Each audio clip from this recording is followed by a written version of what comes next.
Okay, hello viewers, welcome to Akshama educations. So ఈరోజు క్లాస్లో మనం చూడబోయే టాపిక్ వచ్చేసరికి సైన్స్ అండ్ టెక్నాలజీలో భాగంగా మన నెక్స్ట్ టాపిక్ అయినటువంటి డిజిటల్ ఇండియా అనే టాపిక్ని మనం ఈరోజు క్లాస్లో చూడబోతున్నాం. సో డిజిటల్ ఇండియా అంటే ఏంటి, దీనికి సంబంధించిన ఇంపార్టెంట్ అంశాలు ఏంటి అనేవి ఈ క్లాస్లో మనం డిస్కస్ చేసుకోబోతున్నాం. సో దీనికి ముందు మనం ఈ గవర్నెన్స్ అనే టాపిక్ని డిస్కస్ చేసాం. అలానే ఏపీ తెలంగాణ రాష్ట్రాల్లో ఈ గవర్నెన్స్ ప్రాజెక్ట్స్ ఏంటి అనేవి కూడా మనం డిస్కస్ చేసుకున్నాం. ఇప్పటికి మీరు ఆ వీడియో చూడకపోతే ఒకసారి ఆ వీడియో చూడండి. అలానే దానికంటే ముందు మనం ఐసీటీలో కంప్యూటర్స్ నుంచి ఇంటర్నెట్, మొబైల్ టెక్నాలజీ ఇలా 1 by 1 వీడియోస్ చేసుకుంటూ వచ్చాం. సో అందులో భాగంగా నెక్స్ట్ వీడియో అయినటువంటి డిజిటల్ ఇండియా అనేది మనం చూద్దాం. ఓకే, సో ఈ టాపిక్లో మనం డిస్కస్ చేసేది ఏంటంటే, ఫస్ట్ డిజిటల్ ఇండియా అంటే ఏంటి, దీన్ని ఎప్పుడు ప్రవేశపెట్టారు. ఓకే, డిజిటల్ ఇండియా అంటే ఏంటి, దీన్ని ఎప్పుడు ప్రవేశపెట్టారు. తర్వాత డిజిటల్ ఇండియాకి సంబంధించిన మూల స్తంభాలు లేదా పిల్లర్స్ అంటాం, పిల్లర్స్ ఆఫ్ డిజిటల్ ఇండియా అంటాం. మరి ఈ డిజిటల్ ఇండియాకి సంబంధించిన పిల్లర్స్ ఏంటి అనే అంశాన్ని కూడా మనం పరిగణిస్తాం. ఆ తర్వాత దీంట్లో ఒక 9 పిల్లర్స్గా 9 అంశాలని 9 అంశాలని పిల్లర్స్గా పరిగణించడం అనేది జరిగింది. దాంట్లో 1 by 1 అనేది మనం చూసుకుంటూ వద్దాం. ఆ 9 అంశాల గురించి మనం పూర్తిగా క్లియర్గా చూద్దాం. ఆ తర్వాత ఇదే వీడియోలో మనం చూసేది ఏంటంటే, నెక్స్ట్ వచ్చేసరికి సో డిజిటల్ లాకర్ అనే అంశాన్ని చూద్దాం. సో డిజిటల్ ఇండియాలో భాగంగా కొన్ని అంశాలు బాగా క్లిక్ అయినాయి. ఆ క్లిక్ అయిన అంశాల్లో ముఖ్యమైనవి ఒకటి డిజిటల్ లాకర్, దీన్నే డిజీ లాకర్ అంటారు. తర్వాత digital signature, next Aadhaar enabled payment system. Okay, Aadhaar enabled payment system. తర్వాత మనకి ఈ యూపీఐ పేమెంట్లు ఏవైతే ఉన్నాయో, ఈ యూపీఐ పేమెంట్లకు మూలస్తంభమైనటువంటి యూపీఐ. ఓకే, ఆన్లైన్ ట్రాన్సాక్షన్లు మనం యూపీఐ ద్వారా చేస్తున్నాం. మరి యూపీఐ అంటే ఏంటి, డిజిటల్ ఇండియాలో భాగంగానే ఇవన్నీ మనం చూస్తాం. ఓకే, సో యూపీఐ అంటే ఏంటి, తర్వాత యూపీఐలో భీమ్ యూపీఐ లేదా భీమ్ యాప్ అంటే ఏంటి. ఓకే, తర్వాత డిఫరెంట్ ఈ డిజిటల్ ఇండియాకి సంబంధించి అంటే యూపీఐ ప్రవేశపెట్టబడిన తర్వాత ఈ యూపీఐని యాక్సెస్ చేసుకుంటూ వివిధ రకాలైనటువంటి యాప్స్ ఏవైతే ఉన్నాయో వారు ఈ యూపీఐని యాక్సెస్ చేసుకుంటున్నారు. మరి ఆ డిఫరెంట్ యాప్స్ ఏమున్నాయి అనే అంశాన్ని కూడా మనం ఇక్కడ యూపీఐలో భాగంగా చూస్తాం. నెక్స్ట్ రూపే కార్డ్ అనేది కూడా మనకి ప్రవేశపెట్టడం అనేది జరిగింది. సో ఈ రూపే కార్డు గురించి కూడా మనం డిజిటల్ ఇండియాలో భాగంగా చూస్తాం. అలానే వన్ నేషన్ వన్ గ్రిడ్ ఇక్కడ మనం గమనిస్తాం. Okay, one nation one grid ఇటువంటి డిజిటల్ ఇండియాకి సంబంధించినటువంటి స్కీమ్స్ ఏవైతే ఉన్నాయో, అంటే దానికి సంబంధించిన కార్యక్రమాలు ఏవైతే ఉన్నాయో మనం 1 by 1 చూసుకుంటూ వస్తాం. ఓకే, సో అందులో భాగంగా మనం ఫస్ట్ డిజిటల్ ఇండియా అంటే ఏంటి, దీన్ని ఎప్పుడు స్థాపించారు, దీని యొక్క మూల ఉద్దేశం ఏంటి అని కనుక మనం చూసినట్లయితే, సో భారతదేశంలో ఉన్నటువంటి ప్రతి ఒక్క పౌరుడికి ప్రతి ఒక్కళ్ళకి వారికి ఈ మొబైల్ కనెక్టివిటీ, అలానే ప్రతి ఒక్కళ్ళకి ఇంటర్నెట్ అనేది అందరికీ అందుబాటులో తీసుకొని రావడం ద్వారా ప్రభుత్వ సేవల్ని సులువుగా అందించాలి అన్న ఉద్దేశంతో తీసుకొచ్చిందే ఈ డిజిటల్ ఇండియా. అలానే ఈ డిజిటల్ ఇండియాలో భాగంగా కనిపెట్టబడినటువంటి ఒక్కొక్క యాప్ ఏవైతే ఉన్నాయో, యాప్లు కానీ వెబ్సైట్లు కానీ, ఇవి మొత్తం కూడా సో ప్రజల యొక్క వే ఆఫ్ లైఫ్ని చాలా సింప్లిఫై చేసుకుంటూ పోయినాయి అని చెప్పి మనం చెప్పుకోవచ్చు. సపోజ్ ఇంతకుముందు మనం ఏదన్నా పేమెంట్ చేయాలనుకుంటే ఒక 247, 232 ఇట్లా పేమెంట్లు చేయాలనుకుంటే మనం ఆ చేంజ్ అనేది మనం క్యారీ చేసుకోవాల్సి ఉండేది. సో ఇప్పుడు అట్లా కాకుండా జస్ట్ ఒక క్యూఆర్ని స్కాన్ చేసుకొని మన పేమెంట్స్ అనేవి డైరెక్ట్గా పేమెంట్ చేసేస్తున్నాం. సో ఇలా లగేజ్ని ఏదైతే ఉంటుందో మన దగ్గర ఉన్న మనీని కొంచెం తక్కువగా క్యారీ చేసుకోవటం, అలానే వీటిని ఈ పేమెంట్స్ అనేవి ఆన్లైన్లో పేమెంట్ చేయడం ద్వారా ఇక్కడ పారదర్శకత అనేది కూడా పెరుగుతూ ఉంటుంది. ఓకే, సో ఎవరెవరి దగ్గర నుంచి ఎంతెంత పేమెంట్లు ఉన్నాయి ఇవి మొత్తం కూడా తెలుస్తూ ఉంటాయి. సో యూపీఐలో ట్రాన్సాక్షన్ అనేది ప్రతి ట్రాన్సాక్షన్ రికార్డ్ అయి ఉంటుంది కాబట్టి. అలానే అసలు ఈ డిజిటల్ ఇండియా యొక్క ముఖ్యమైన ఉద్దేశం ఏంటి అంటే, సో ప్రతి ఒక్క పౌరుడికి అందుబాటులో ఉండే విధంగా చూడండి, ముఖ్యంగా డిజిటల్ ఇన్ఫ్రాని క్రియేట్ చేయటం. డిజిటల్ ఇన్ఫ్రాస్ట్రక్చర్ని భారతదేశంలో క్రియేట్ చేసే ఉద్దేశంలో భాగంగా ఏర్పడిందే ఈ డిజిటల్ ఇండియా అని చెప్పి మనం చెప్పుకోవచ్చు. అలానే సర్వీసెస్ ఏవైతే ఉన్నాయో గవర్నమెంట్ నుంచి అందే సర్వీసెస్ని వాటిని కూడా ప్రజలకి డిజిటల్ రూపంలో అందించే ఉద్దేశంలో కూడా ఈ డిజిటల్ ఇండియా పనిచేస్తుంది అని చెప్పి మనం చెప్పొచ్చండి. అలానే డిజిటల్ లిటరసీ ఏదైతే ఉంటుందో ఆ డిజిటల్ లిటరసీని కూడా జనాలకి అందించాలి అనేది కూడా దీని యొక్క ముఖ్యమైన లక్ష్యం అని చెప్పి మనం చెప్పుకోవచ్చు. సో డిజిటల్ ఇన్ఫ్రాస్ట్రక్చర్ ఏదైతే ఉంటుందో ఈ డిజిటల్ ఇన్ఫ్రాస్ట్రక్చర్ని జనాలకు అందించాలి. ఆ తర్వాత డిజిటల్ ఏదైతే ఉంటుందో దీనికి సంబంధించిన ఈ డిజిటల్కి సంబంధించిన డిజిటల్ లిటరసీని కూడా జనాలకు అందించాలి. ఓకే, ఆ తర్వాత సర్వీసెస్, గవర్నమెంట్కి సంబంధించిన సర్వీసెస్ ఏవైతే ఉన్నాయో ఈ సర్వీసెస్ని కూడా ప్రజలకి అందించాలి అన్న ఉద్దేశంలో ఏర్పడిందే డిజిటల్ ఇండియా అని చెప్పి మనం చెప్పుకోవచ్చు. మరి డిజిటల్ ఇండియా ఎప్పుడు ఏర్పడింది అంటే సో జూలై 1, 2015 ఈ డిజిటల్ ఇండియా ఏర్పడింది అని చెప్పి ఈ కార్యక్రమాన్ని ఏర్పడింది అని చెప్పి మనం చెప్పుకోవచ్చు. మరి ఎవరు దీన్ని స్టార్ట్ చేశారు అంటే భారత ప్రధాని అయినటువంటి నరేంద్ర మోదీ గారు ఈ ప్రోగ్రామ్ని స్టార్ట్ చేయడం అనేది జరిగింది. జూలై 1, 2015లో దీన్ని స్టార్ట్ చేయడం అనేది జరిగింది. దీని యొక్క ముఖ్యమైన లక్ష్యం ఏది అంటే పవర్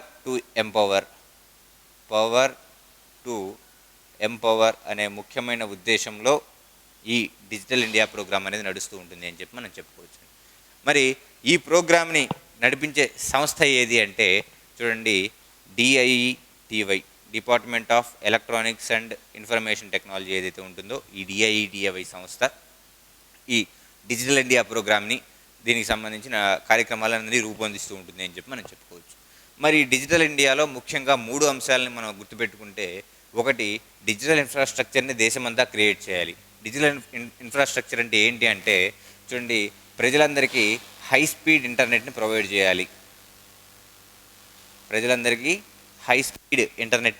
ప్రొవైడ్ చేయగలగాలి. అలానే ప్రజలకు సంబంధించినటువంటి మొబైల్ డేటా ఏదైతే ఉంటుందో ఈ మొబైల్స్ని వారి యొక్క బ్యాంక్ ఖాతాలతో అనుసంధానం చేయాలి.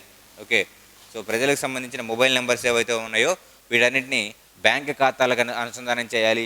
వారి యొక్క ఆధార్ నెంబర్లు ఏవైతే ఉన్నాయో వాటిని కూడా బ్యాంక్ ఖాతాలకు అనుసంధానం చేయడం ద్వారా పారదర్శకత అనేది సమాజంలో ఎక్కువగా పెంచాలి అనే ఉద్దేశంలో ఈ డిజిటల్ ఇండియా ఏర్పడింది అని చెప్పి మనం చెప్పుకోవచ్చు.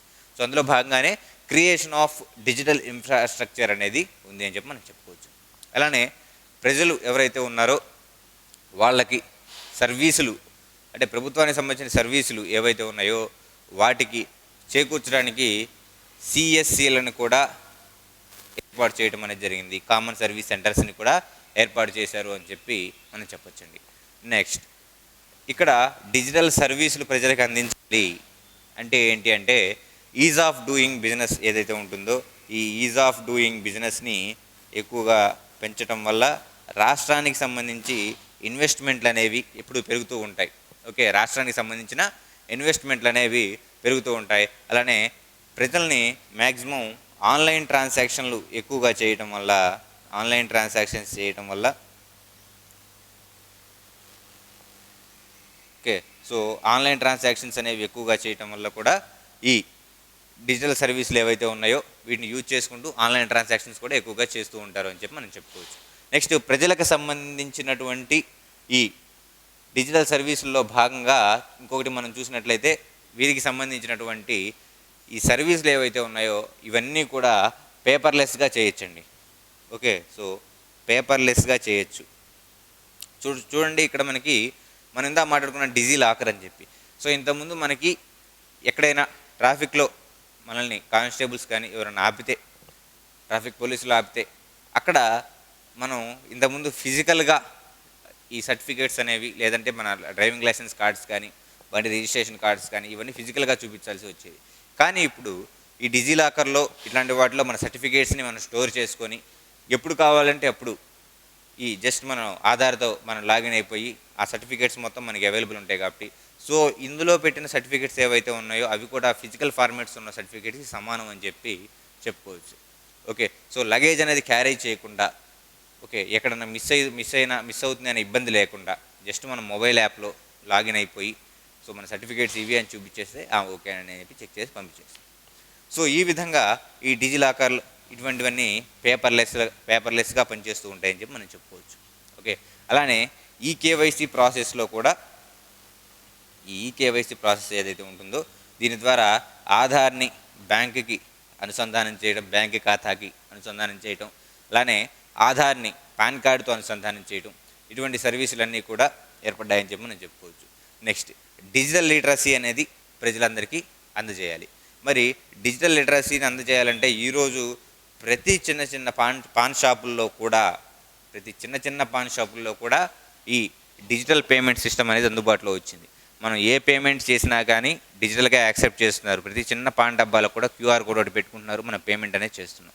సో వాళ్ళకి తెలుస్తుంది పేమెంట్ చేసిన తర్వాత వాళ్ళ అకౌంట్లో మనీ పడుతున్నాయని తెలుస్తుంది. సో వాళ్ళు కూడా ఒక స్మార్ట్ ఫోన్ యూజ్ చేసుకొని ప్రతి ఒక్క ట్రాన్సాక్షన్ వాళ్ళు చెక్ చేసుకుంటున్నారు. సో ఈ ట్రాన్సాక్షన్ అనేది ఇలా చెక్ చేయడం వల్ల వాళ్ళకి సంబంధించిన డిజిటల్ లిటరసీ అనేది కూడా పెరుగుతూ ఉంటుంది అని చెప్పి మనం చెప్పుకోవచ్చు. ఓకే, అలానే ఇంకా ఆన్లైన్కి సంబంధించిన ఫ్రాడ్స్ ఏవైతే ఉన్నాయో వాటి మీద కూడా దీని ద్వారా అవగాహన కనిపిస్తున్నారు అని చెప్పి మనం చెప్పుకోవచ్చు. మరి ఈ సందర్భంగా 2015లో ఏర్పాటు చేసిన ఈ డిజిటల్ ఇండియా ప్రోగ్రామ్ ఏదైతే ఉంటుందో ఇందులో భాగంగా భారత ప్రధాని నరేంద్ర మోదీ ఇచ్చిన స్లోగన్ ఏది అంటే so India today plus information technology equal to IT plus IT equal to IT అనే ఫార్ములా అనేది ఇవ్వడం అనేది జరిగింది. India today plus information technology equal to India tomorrow. So ఈరోజు ఉన్న ఇండియాకి ఇన్ఫర్మేషన్ టెక్నాలజీ కలుపుకుంటే ఒక చక్కని రేపు అనేది ఉంటుంది. ఖచ్చితంగా మంచి ఇన్ఫర్మేషన్ టెక్నాలజీ, మంచి టెక్నాలజీతో కూడిన భవిత అనేది ఉంటుంది. అలానే వారికి సంబంధించిన ప్రతి అంశాన్ని కూడా మనం ఆన్లైన్లో పొందుపరుచుకొని దానికి సంబంధించిన ప్రతి అంశాన్ని కూడా ఆన్లైన్లో ఉండటం ద్వారా ఇంకా ఈజీగా యాక్సెస్ అనేది చేసుకోవచ్చు అనే ఉద్దేశంలో ఈ డిజిటల్ ఇండియా అనే ప్రోగ్రామ్ స్టార్ట్ అయిందని మనం చెప్పుకోవచ్చు.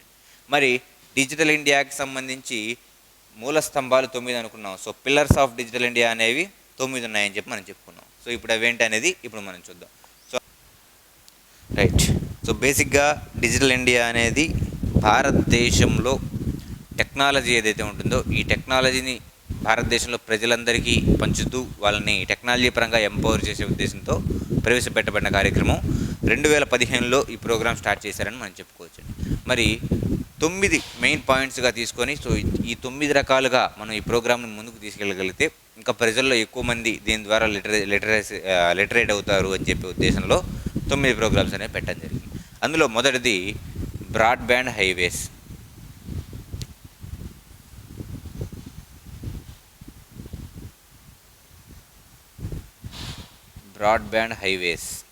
మొదటిది. ఓకే, సో మొదటిది బ్రాడ్బ్యాండ్ హైవేస్. సో దీన్ని మనం 3 రకాలుగా డివైడ్ చేసుకోవచ్చు. అదేందో ఇప్పుడే చూద్దాం మనం. అలానే రెండోది mobile connectivity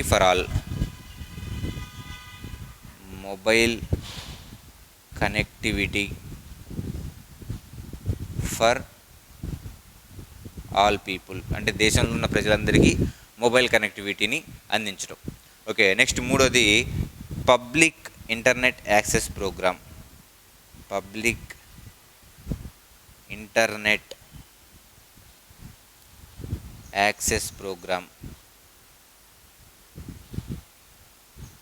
okay, so public internet access programme. నాలుగోది ఈ క్రాంతి.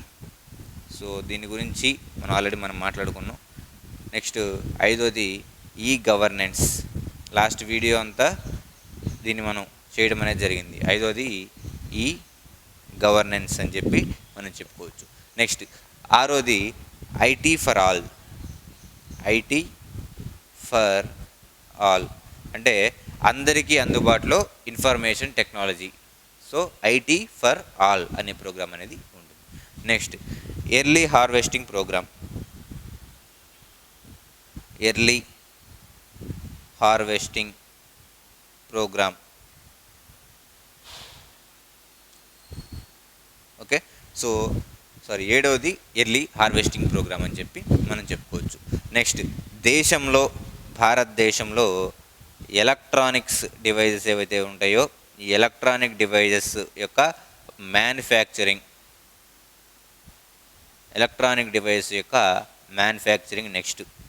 నెక్స్ట్ తొమ్మిదవది ఐటీలో అంటే ఇన్ఫర్మేషన్ టెక్నాలజీలో ఉద్యోగాలు అంటే జాబ్స్ ఏర్పాటు ఏదైతే ఉంటుందో దాన్ని ఏర్పాటు చేసుకోవటం. సో ఐటీ జాబ్స్ తొమ్మిదవది అని చెప్పి మనం చెప్పుకోవచ్చు.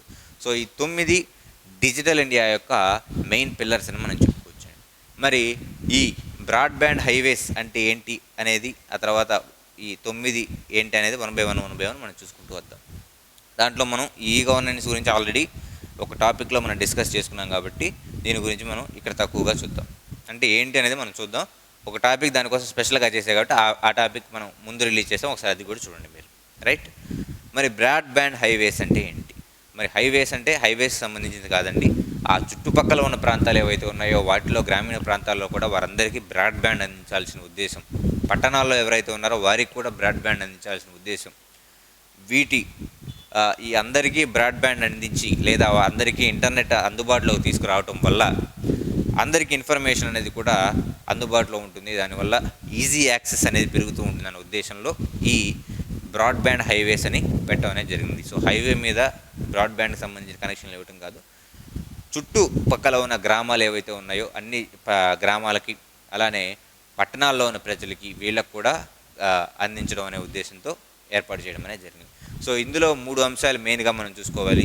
మొదటిది గ్రామీణ ప్రాంత ప్రజలకు, సో ఇటు రాష్ట్రం చూడండి, ఫస్ట్ది వచ్చేసరికి గ్రామీణ ప్రజలకు ఇంటర్నెట్ సదుపాయం, గ్రామీణ ప్రజలకు ఇంటర్నెట్ యాక్సెస్.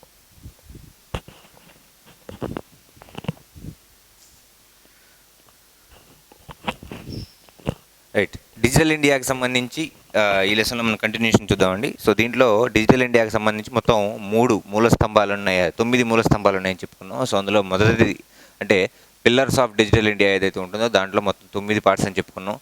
అందులో మొదటిది బ్రాడ్బ్యాండ్ హైవేస్ అని చెప్పుకున్నాం. సో బ్రాడ్బ్యాండ్ హైవేస్లో ఏదైతే ఈ టాపిక్ ఏదైతే ఉంటుందో దీంట్లో ఇంటర్నెట్ ఏదైతే ఉంటుందో గ్రామీణ ప్రాంతాలకి, పట్టణ ప్రాంతాలకి, దేశం మొత్తానికి ఇంటర్నెట్ అందించే విధంగా ఏర్పడిన సిస్టమే ఈ బ్రాడ్బ్యాండ్ హైవేస్ అని మనం చెప్పుకోవచ్చు. మరి ఇది 3 రకాలుగా డేటా అనేది అందించడం అనేది జరుగుతూ ఉంటుంది. సో దేశంలో ఉన్న మారుమూల ప్రాంతాలకు కూడా ఇంటర్నెట్ అందించే విధానం ఈ బ్రాడ్బ్యాండ్ హైవేస్ అని మనం చెప్పుకోవచ్చు. మరి దీని ద్వారా ఒకటి గ్రామీణ ప్రాంతాల ప్రజలకి ఇంటర్నెట్ సదుపాయాలు కల్పించడం. అంటే ఎలా అంటే భారతదేశంలో ఉన్నటువంటి 2,50,000 గ్రామ పంచాయతీలు ఏవైతే ఉన్నాయో, అంటే గ్రామాలు ఏవైతే ఉన్నాయో ప్రస్తుతానికి, ఆ గ్రామాలకి, ఆ పంచాయతీలకి డిపార్ట్మెంట్ ఆఫ్ టెలికమ్యూనికేషన్ వారు ఎవరైతే ఉన్నారో వారి ఆధ్వర్యంలో, డిపార్ట్మెంట్ ఆఫ్ టెలికమ్యూనికేషన్ వారి ఆధ్వర్యంలో తయారైనటువంటి ఒక సంస్థ ఉంది. ఆ సంస్థ పేరు national optical fibre network, NOFN. National optical fibre network సంస్థ ఏదైతే ఉంటుందో దీని ద్వారా గ్రామీణ ప్రాంతాల్లో ఉన్న ప్రజలందరికీ కూడా బ్రాడ్బ్యాండ్ సహాయం అందించడం, అలానే వారందరికీ ఇంటర్నెట్ ఏదైతే ఉంటుందో అందరికీ ప్రొవైడ్ చేయడం, రూరల్ ప్రాంతాల్లో ఉన్న ప్రతి ఒక్కళ్ళకి కూడా ఇంటర్నెట్ ప్రొవైడ్ చేసే ఉద్దేశంతో దీని పేరేంటి బ్రాడ్బ్యాండ్ హైవేస్ అనేది ఏర్పాటు చేయడం అనేది జరిగిందని మనం చెప్పుకోవచ్చు. ఓకే, అలానే నెక్స్ట్ సెకండ్ పాయింట్ వచ్చేసరికి నగరాలు లేదా అర్బన్ ప్రాంతాలు ఏవైతే ఉన్నాయో ఈ ప్రాంతాల్లో వీరందరికీ డేటాని అందించడానికి, ప్రతి ఒక్కరికి డేటా అందించడానికి వర్చువల్ నెట్వర్క్ ఆపరేటర్ ద్వారా వీళ్ళకి డేటా అందించడం అనేది జరుగుతుంది. సో వర్చువల్ నెట్వర్క్ ఆపరేటర్ ద్వారా వీళ్ళకి డేటా అందించడం జరుగుతుందని మనం చెప్పుకోవచ్చు. అలానే దీంట్లో భాగంగా ఒక సంస్థని లేదా ఒక కార్యక్రమాన్ని ఏర్పాటు చేయడం అనేది జరిగింది. దాని పేరు ఏంటి అంటే చూడండి, national infrastructure.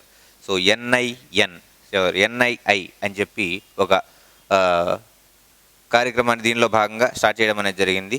National national information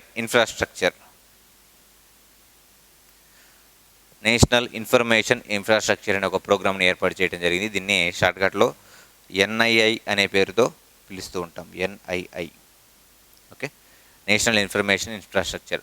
మరి దీని యొక్క నోడల్ ఏజెన్సీ ఏది అంటే, సో ఈ కార్యక్రమాన్ని అమలుపరిచేది department of electronics and information technology, DEITY వాళ్ళు దీని యొక్క నోడల్ ఏజెన్సీగా వ్యవహరిస్తూ ఉంటారు అని చెప్పి మనం చెప్పుకోవచ్చు. సో దీని యొక్క ముఖ్యమైన ఉద్దేశం ఏంటి అంటే, దేశంలో ఉన్న ప్రతి ప్రాంతానికి, ప్రతి భాగానికి ఇంటర్నెట్ అనేది అందించడం. ఎలా అంటే, సపోజ్ ప్రభుత్వ ఆఫీసులు ఏవైతే ఉన్నాయో, ఈ ప్రభుత్వ ఆఫీసులు ప్రతి ఆఫీసుల నుంచి, అలానే పంచాయతీల వరకు, గ్రామ స్థాయిలో ఉన్న గ్రామ పంచాయతీల వరకు ప్రతి గవర్నమెంట్ ఆఫీస్కి కూడా నేరుగా ఈ ఇంటర్నెట్ అనేది అందించాలి అని చెప్తుంది. ఓకే, అలానే వీటికి సంబంధించిన వీళ్ళు అప్లోడ్ చేసే ఫైల్స్ ఏవైతే ఉన్నాయో దానికి సంబంధించిన క్లౌడ్ స్టోరేజ్ని కూడా వీళ్ళు ప్రొవైడ్ చేయడం అనేది జరుగుతూ ఉంటుంది. ఓకే, సో క్లౌడ్ స్టోరేజ్ అంటే ఏంటి, టైప్స్ ఆఫ్ క్లౌడ్స్, అలానే భారత ప్రభుత్వం మెయింటైన్ చేస్తున్నటువంటి క్లౌడ్స్ ఏంటి అనేది మనం ఎమర్జింగ్ టెక్నాలజీ ఫ్రాంటియర్స్ అనే ఒక టాపిక్ ఉంది మనకి, ఆ టాపిక్లో మనం చూద్దాం. ఓకే, సో క్లౌడ్ కంప్యూటింగ్ అనేది అక్కడ మనం చూద్దాం. సో ప్రస్తుతానికి క్లౌడ్ అనేది ఒక స్టోరేజ్ అనేది మాత్రమే గుర్తుపెట్టుకోండి. మనం ఫైల్ అప్లోడ్ చేస్తే ఆ ఫైల్ అనేది అక్కడ సేవ్ అయిపోతూ ఉంటుంది, మనకు కావాల్సినప్పుడు మనం యాక్సెస్ చేసుకోవచ్చు. సో క్లౌడ్ అనేది ఒక స్టోరేజ్గా మాత్రమే గుర్తుపెట్టుకోండి. ఓకే, నెక్స్ట్, మరి ఇలా 3 రకాలుగా ఈ బ్రాడ్బ్యాండ్ హైవేస్ని ఏర్పాటు చేయడం అనేది జరిగింది.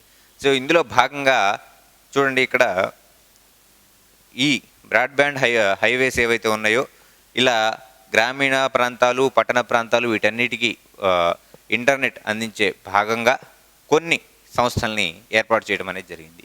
సో అందులో మనం చూసినట్లయితే మొదటిది NOFN అని చెప్పి మనం చెప్పుకున్నాం, నేషనల్ ఆప్టికల్ ఫైబర్ నెట్వర్క్ అని చెప్పి మనం చెప్పుకున్నాం. అలానే ఇంకొకటి NKN నేషనల్ నాలెడ్జ్ సెంటర్. చూడండి, సో ఈ బ్రాడ్బ్యాండ్ హైవేస్కి సంబంధించి వనరుల కల్పనలో భాగంగా 4 సంస్థల్ని ఏర్పాటు చేయడం జరిగింది. National optical fibre network, national knowledge network, next SWAN state wide area నెట్వర్క్స్ని కూడా AP SWAN అని చెప్పుకుంటాం మనం. ఓకే, AP SWAN అని చెప్తున్నా, స్టేట్ వైడ్ ఏరియా నెట్వర్క్స్ కూడా ఏర్పాటు చేయడం అనేది జరిగింది. అలానే మేఘరాజ్ అనే ఒక క్లౌడ్ సిస్టమ్ను కూడా ఏర్పాటు చేయడం అనేది జరిగింది. ఓకే, మేఘరాజ్ అనే ఒక క్లౌడ్ సిస్టమ్ను కూడా ఏర్పాటు చేయడం జరిగింది. అసలు ఈ క్లౌడ్ సిస్టమ్స్ అంటే ఏంటి అనేది మనం ఫ్రంటియర్ టెక్నాలజీస్లో మనం మాట్లాడుకుంటాం. ఓకే, సో ఆ వీడియోలో ఒక 10 నుంచి 15 ఎమర్జింగ్ టెక్నాలజీస్ గురించి మనం ఆ వీడియోలో మాట్లాడుకోబోతున్నాం. ఓకే, నెక్స్ట్ టాపిక్ చూద్దాం. చూడండి,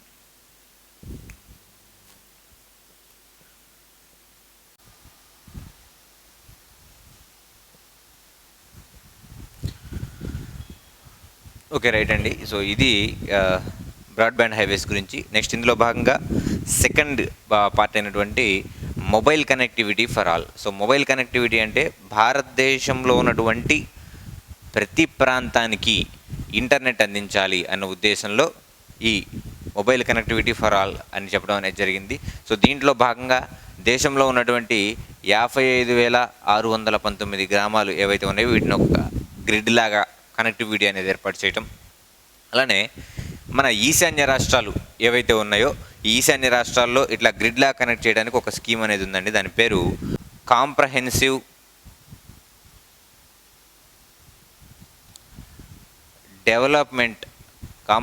development of north east. So ఈశాన్య రాష్ట్రాల యొక్క డెవలప్మెంట్కి సంబంధించిన ఈ స్కీమ్ అండి.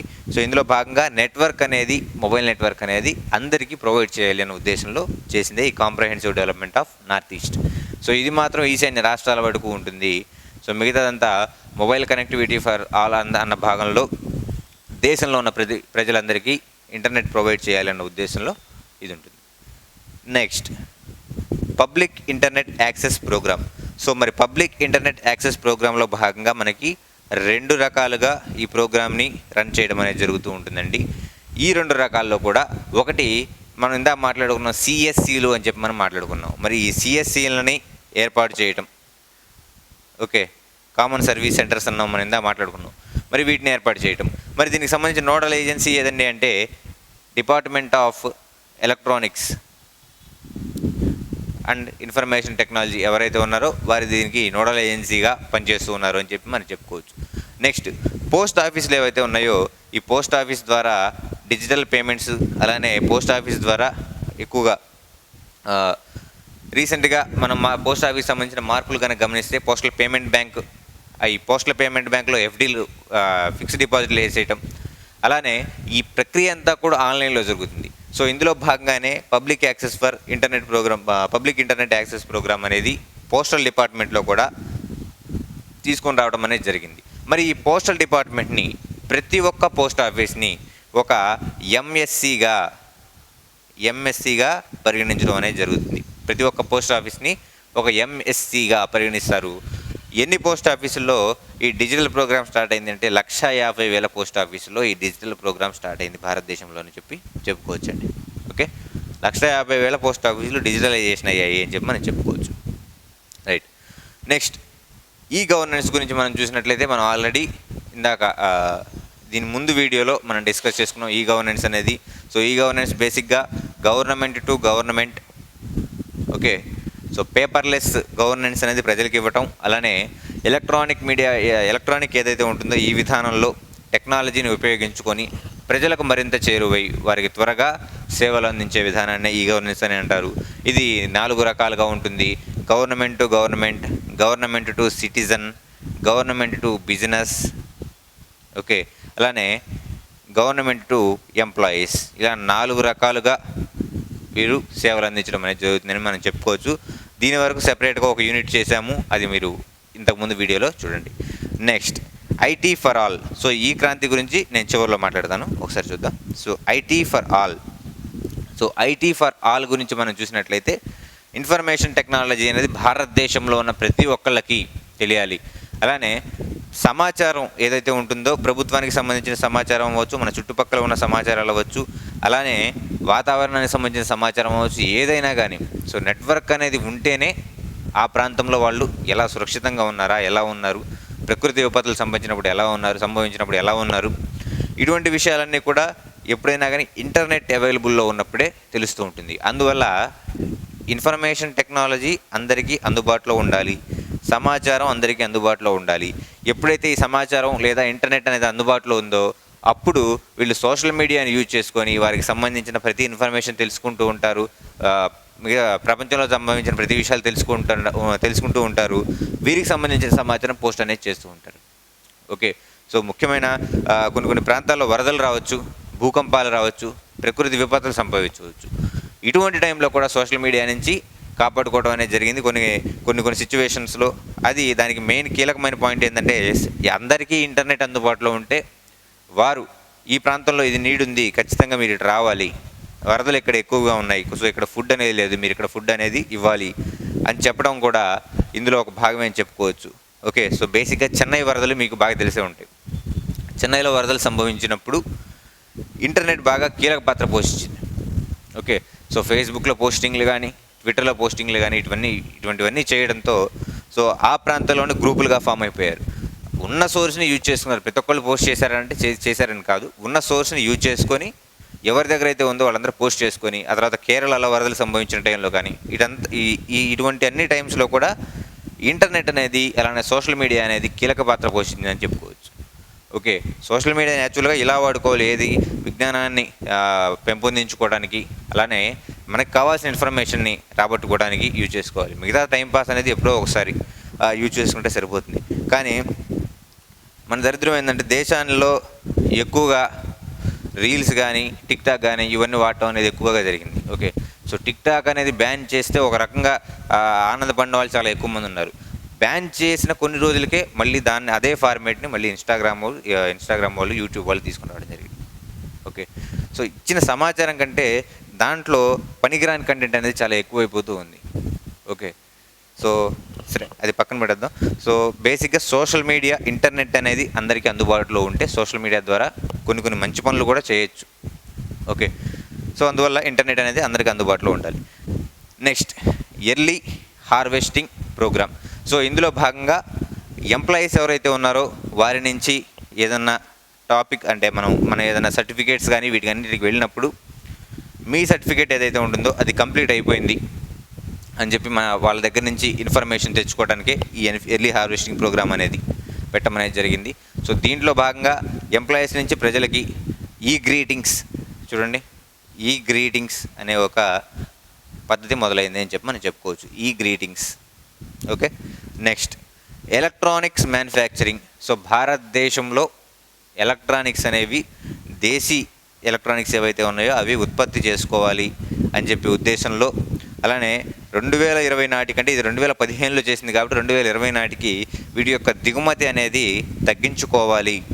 అంటే విదేశాల నుంచి మనం ఎలక్ట్రానిక్స్ని తగ్గించుకోవాలి. ఎందుకంటే బేసిక్గా చూడండి, మనం ఎక్కువగా వాడే మొబైల్ ఫోన్స్ కావచ్చు, సో నేను మాట్లాడే ఈ మైకులు కావచ్చు, ఏవైనా కావచ్చు, మన దేశంలో తయారైనవి చాలా తక్కువ. ఓకే, సో పక్క దేశాల్లో లైక్ చైనా ఇటువంటి దేశాల్లో, జపాన్ ఇటువంటి దేశాల్లో మనం కూర్చొని పేపర్లు ఎలా కరిపించుకుంటూ మనం పేపర్ కవర్స్ ఎలా తయారు చేస్తున్నారు ఇంటి దగ్గర ఉన్న వాళ్ళు, అక్కడ సెమీ కండక్టర్లు, చిప్ మ్యానుఫ్యాక్చరింగ్ ఇటువంటివన్నీ వాళ్ళు చేస్తూ ఉంటారు. సో అందువల్ల అక్కడ తయారైన వస్తువులు మిగతా దేశాలకి తీసుకొచ్చేసి ఇక్కడ వీళ్ళు బోర్డులు తయారు చేసుకొని మొబైల్స్ అనేవి తయారు చేస్తూ ఉన్నారు. లేదంటే అక్కడే మొబైల్స్ తయారు చేసిన తర్వాత ఆ పార్ట్స్ చేసిన తర్వాత ఆ పార్ట్స్ని తీసుకొచ్చేసి ఇక్కడ తెచ్చి వీటిని అసెంబుల్ చేసుకొని మొబైల్ ఫోన్స్ అనేవి అమ్ముతూ ఉన్నారు. ఓకే, సో మరి ఆ దేశంలో తయారైన వస్తువులు లేదా ఎలక్ట్రానిక్ గూడ్స్ ఏవైతే ఉన్నాయో అవంత నమ్మదగినమేనా అంటే ఖచ్చితంగా కాదు. ఎందుకంటే టెక్నాలజీ అనేది బాగా పెరిగిపోతున్న ఈ రోజుల్లో ఒక మొబైల్ యాప్ అనేది తయారు చేస్తే, మన చేతుల్లో ఫోన్ ఉంటే, ఒక యాప్ అనేది మన చేతిలో ఉంటే జస్ట్ ఒక క్లిక్తో వైబ్రేషన్ అనేది వస్తుంది. ఓకే, ఒక క్లిక్తో వైబ్రేషన్ అనేది వస్తుంది. సో ఒక దేశం మీద అవతల దేశానికి ఎప్పుడైనా ఒక యుద్ధం లాంటిది వచ్చినప్పుడు ఆ దేశానికి సంబంధించిన ఫోన్లు మనం వాడుతున్నాం అనుకోండి, జస్ట్ ఒక క్లిక్తో ఆ ఫోన్లో ఉన్న డేటా అంతా ఎరేజ్ చేసుకోవచ్చు, ఆ ఫోన్లో ఉన్న డేటా అంతా తీసుకోవచ్చు.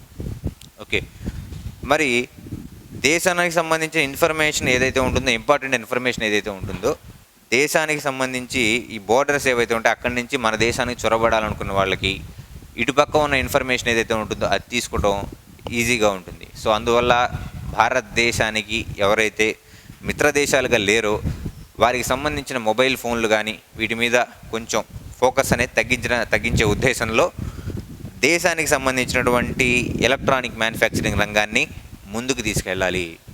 ఓకే, ఫోన్లు ఏవైనా కానీ మన దగ్గర తయారవ్వాలి. వాడే మొబైల్ ఫోన్స్ కానీ వాడే ఎలక్ట్రానిక్ గూడ్స్ ఏవైతే ఉన్నాయో అవన్నీ మన దగ్గర తయారవ్వాలి. ఓకే, తయారైతే అప్పుడు మనకి ఎటువంటి థ్రెట్ అనేది లేకుండా ఉంటుంది దేశానికి అనే ఉద్దేశంలో ఎలక్ట్రానిక్ మ్యానుఫ్యాక్చరింగ్ అనేది స్టార్ట్ అయింది. ఇదే విధానంలో యుఎస్కి చెందినటువంటి ఐఫోన్ కూడా మన దేశంలో ఇప్పుడు మ్యానుఫ్యాక్చరింగ్ యూనిట్ అనేది పెట్టింది. ఓకే, సో ఇంతకుముందు వివో, సెల్ కానీ ఇటువంటి చిన్న చిన్న కంపెనీలన్నీ పెట్టేశారు. శ్రీ సిటీ, మన ఏపీలో ఉన్న శ్రీ సిటీ కానీ వీటిలో. కానీ ఇప్పుడు కొత్తగా ఐఫోన్ వాళ్ళు కూడా మ్యానుఫ్యాక్చరింగ్ యూనిట్ అనేది మన దేశంలో స్టార్ట్ చేయడం జరిగిందని మనం చెప్పుకోవచ్చండి. Okay, next IT jobs for all. మరి దేశంలో ఉన్న పౌరులందరికీ ఇన్ఫర్మేషన్ టెక్నాలజీ గురించి పూర్తి వివరాలు అనేవి వాళ్ళకి తెలిస్తే, మరి ఇన్ఫర్మేషన్ టెక్నాలజీలో కూడా వాళ్ళకి జాబులు అనేవి ఎక్కువగా కల్పించాలి. వాళ్ళలో ఇన్ఫర్మేషన్ టెక్నాలజీకి సంబంధించిన స్కిల్ అనేది డెవలప్ చేసి ఆ విభాగంలో ఎక్కువ జాబ్స్ అనేవి అందించే విధంగా ఉండాలి. మరి దీనికి సంబంధించిన నోడల్ ఏజెన్సీ ఏది అంటే మళ్ళీ ఇక్కడ కూడా department of electronics and IT దీనికి సంబంధించిన నోడల్ ఏజెన్సీ అని మనం చెప్పుకోవచ్చండి. సో చివరగా ఈ క్రాంతి. సో ఈ క్రాంతి గురించి మనం ఆల్రెడీ ఇంతకు ముందు వీడియోలో మనం మాట్లాడుకున్నాం. సో బేసిక్గా దీని యొక్క ముఖ్యమైన ఉద్దేశం ఏంటంటే ప్రతి ఒక్క పౌరుడికి విద్య, ఆరోగ్యం, అలానే సమాచారం ఇటువంటి ప్రతి ఒక్క నీడైన ప్రతి అంశాన్ని కూడా వారికి అందించాలన్న ఉద్దేశంలో భారత ప్రభుత్వం నేషనల్ ఈ గవర్నెన్స్ ప్లాన్ అనేది చేయడం అనేది జరిగింది. దాంట్లో భాగంగా 44 మిషన్ మోడ్ ప్రాజెక్టులని ప్రవేశపెట్టమనేది జరిగింది. ఈ 44 మిషన్ మోడ్ ప్రాజెక్టులు ఏవైతే ఉన్నాయో ఈ క్రాంతి అనే ప్రోగ్రాం ద్వారా పర్యవేక్షించడం అనేది జరుగుతుందని మనం చెప్పుకోవచ్చు. ఓకే, 44 మిషన్ మోడ్ ప్రాజెక్టులు ఉన్నాయి. ఈ క్రాంతి ద్వారా వాటిని పర్యవేక్షిస్తుంటారు అని చెప్పి మనం చెప్పుకోవచ్చు. సో ఈ 9 అండి పిల్లర్స్ ఆఫ్ డిజిటల్ ఇండియా అని చెప్పి మనం చెప్పుకోవచ్చు. ఓకే, సో నెక్స్ట్ టాపిక్ మనం చూసినట్లయితే మరి ఇలా డిజిటల్ ఇండియాకి సంబంధించినటువంటి ఇంపార్టెంట్ 9 పిల్లర్స్ చూసాం. మరి ఇవన్నీ జరిగిన తర్వాత మరి వీటిలో క్లిక్ అయిన అంశాలు ఏవి అంటే ఇప్పుడు మనం 1 బై 1 చూసుకుంటూ వద్దాం. సో ఇంటర్నెట్ యూసేజ్ అనేది దేశంలో ఎక్కువ అయిన తర్వాత చిన్నగా సర్టిఫికేట్ మీద సైన్లు కానీ అలానే సర్టిఫికేట్ క్యారీయింగ్ కానీ ఇటువంటి అంశాలన్నీ కూడా పేపర్లెస్గా వెళ్ళటం అనేది జరిగింది. సో పేపర్లెస్గా వెళ్ళటం వల్ల లగేజ్ అనేది తక్కువగా ఉంటుంది, అలానే ప్రాసెస్ కూడా ఈజీగా తొందరగా అయిపోతుంది. అంటే మనం క్యారీ చేయాల్సిన అవసరం లేదు, ప్రాసెస్ కూడా ఈజీగా అవుతూ ఉంటుంది. సో అందులో భాగంగా మనం చూడబోయే మొదటి అంశం ఏంటంటే డిజీ లాకర్ లేదా డిజిటల్ లాకర్ అనే అంశాన్ని మనం చూడబోతున్నాం. ఇది కేంద్ర ప్రభుత్వం యొక్క ఒక ప్రాజెక్ట్ అండి.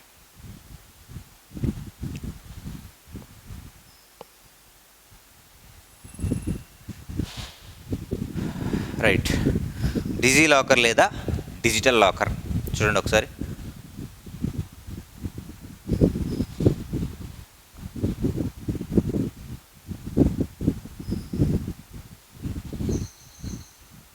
ఓకే, మరి లాకర్ అనేది ఎక్కడ ఉంటుంది? అసలు లాకర్ అంటే ఏంటి? మనం ఏదన్నా ఇంపార్టెంట్ వస్తువులు,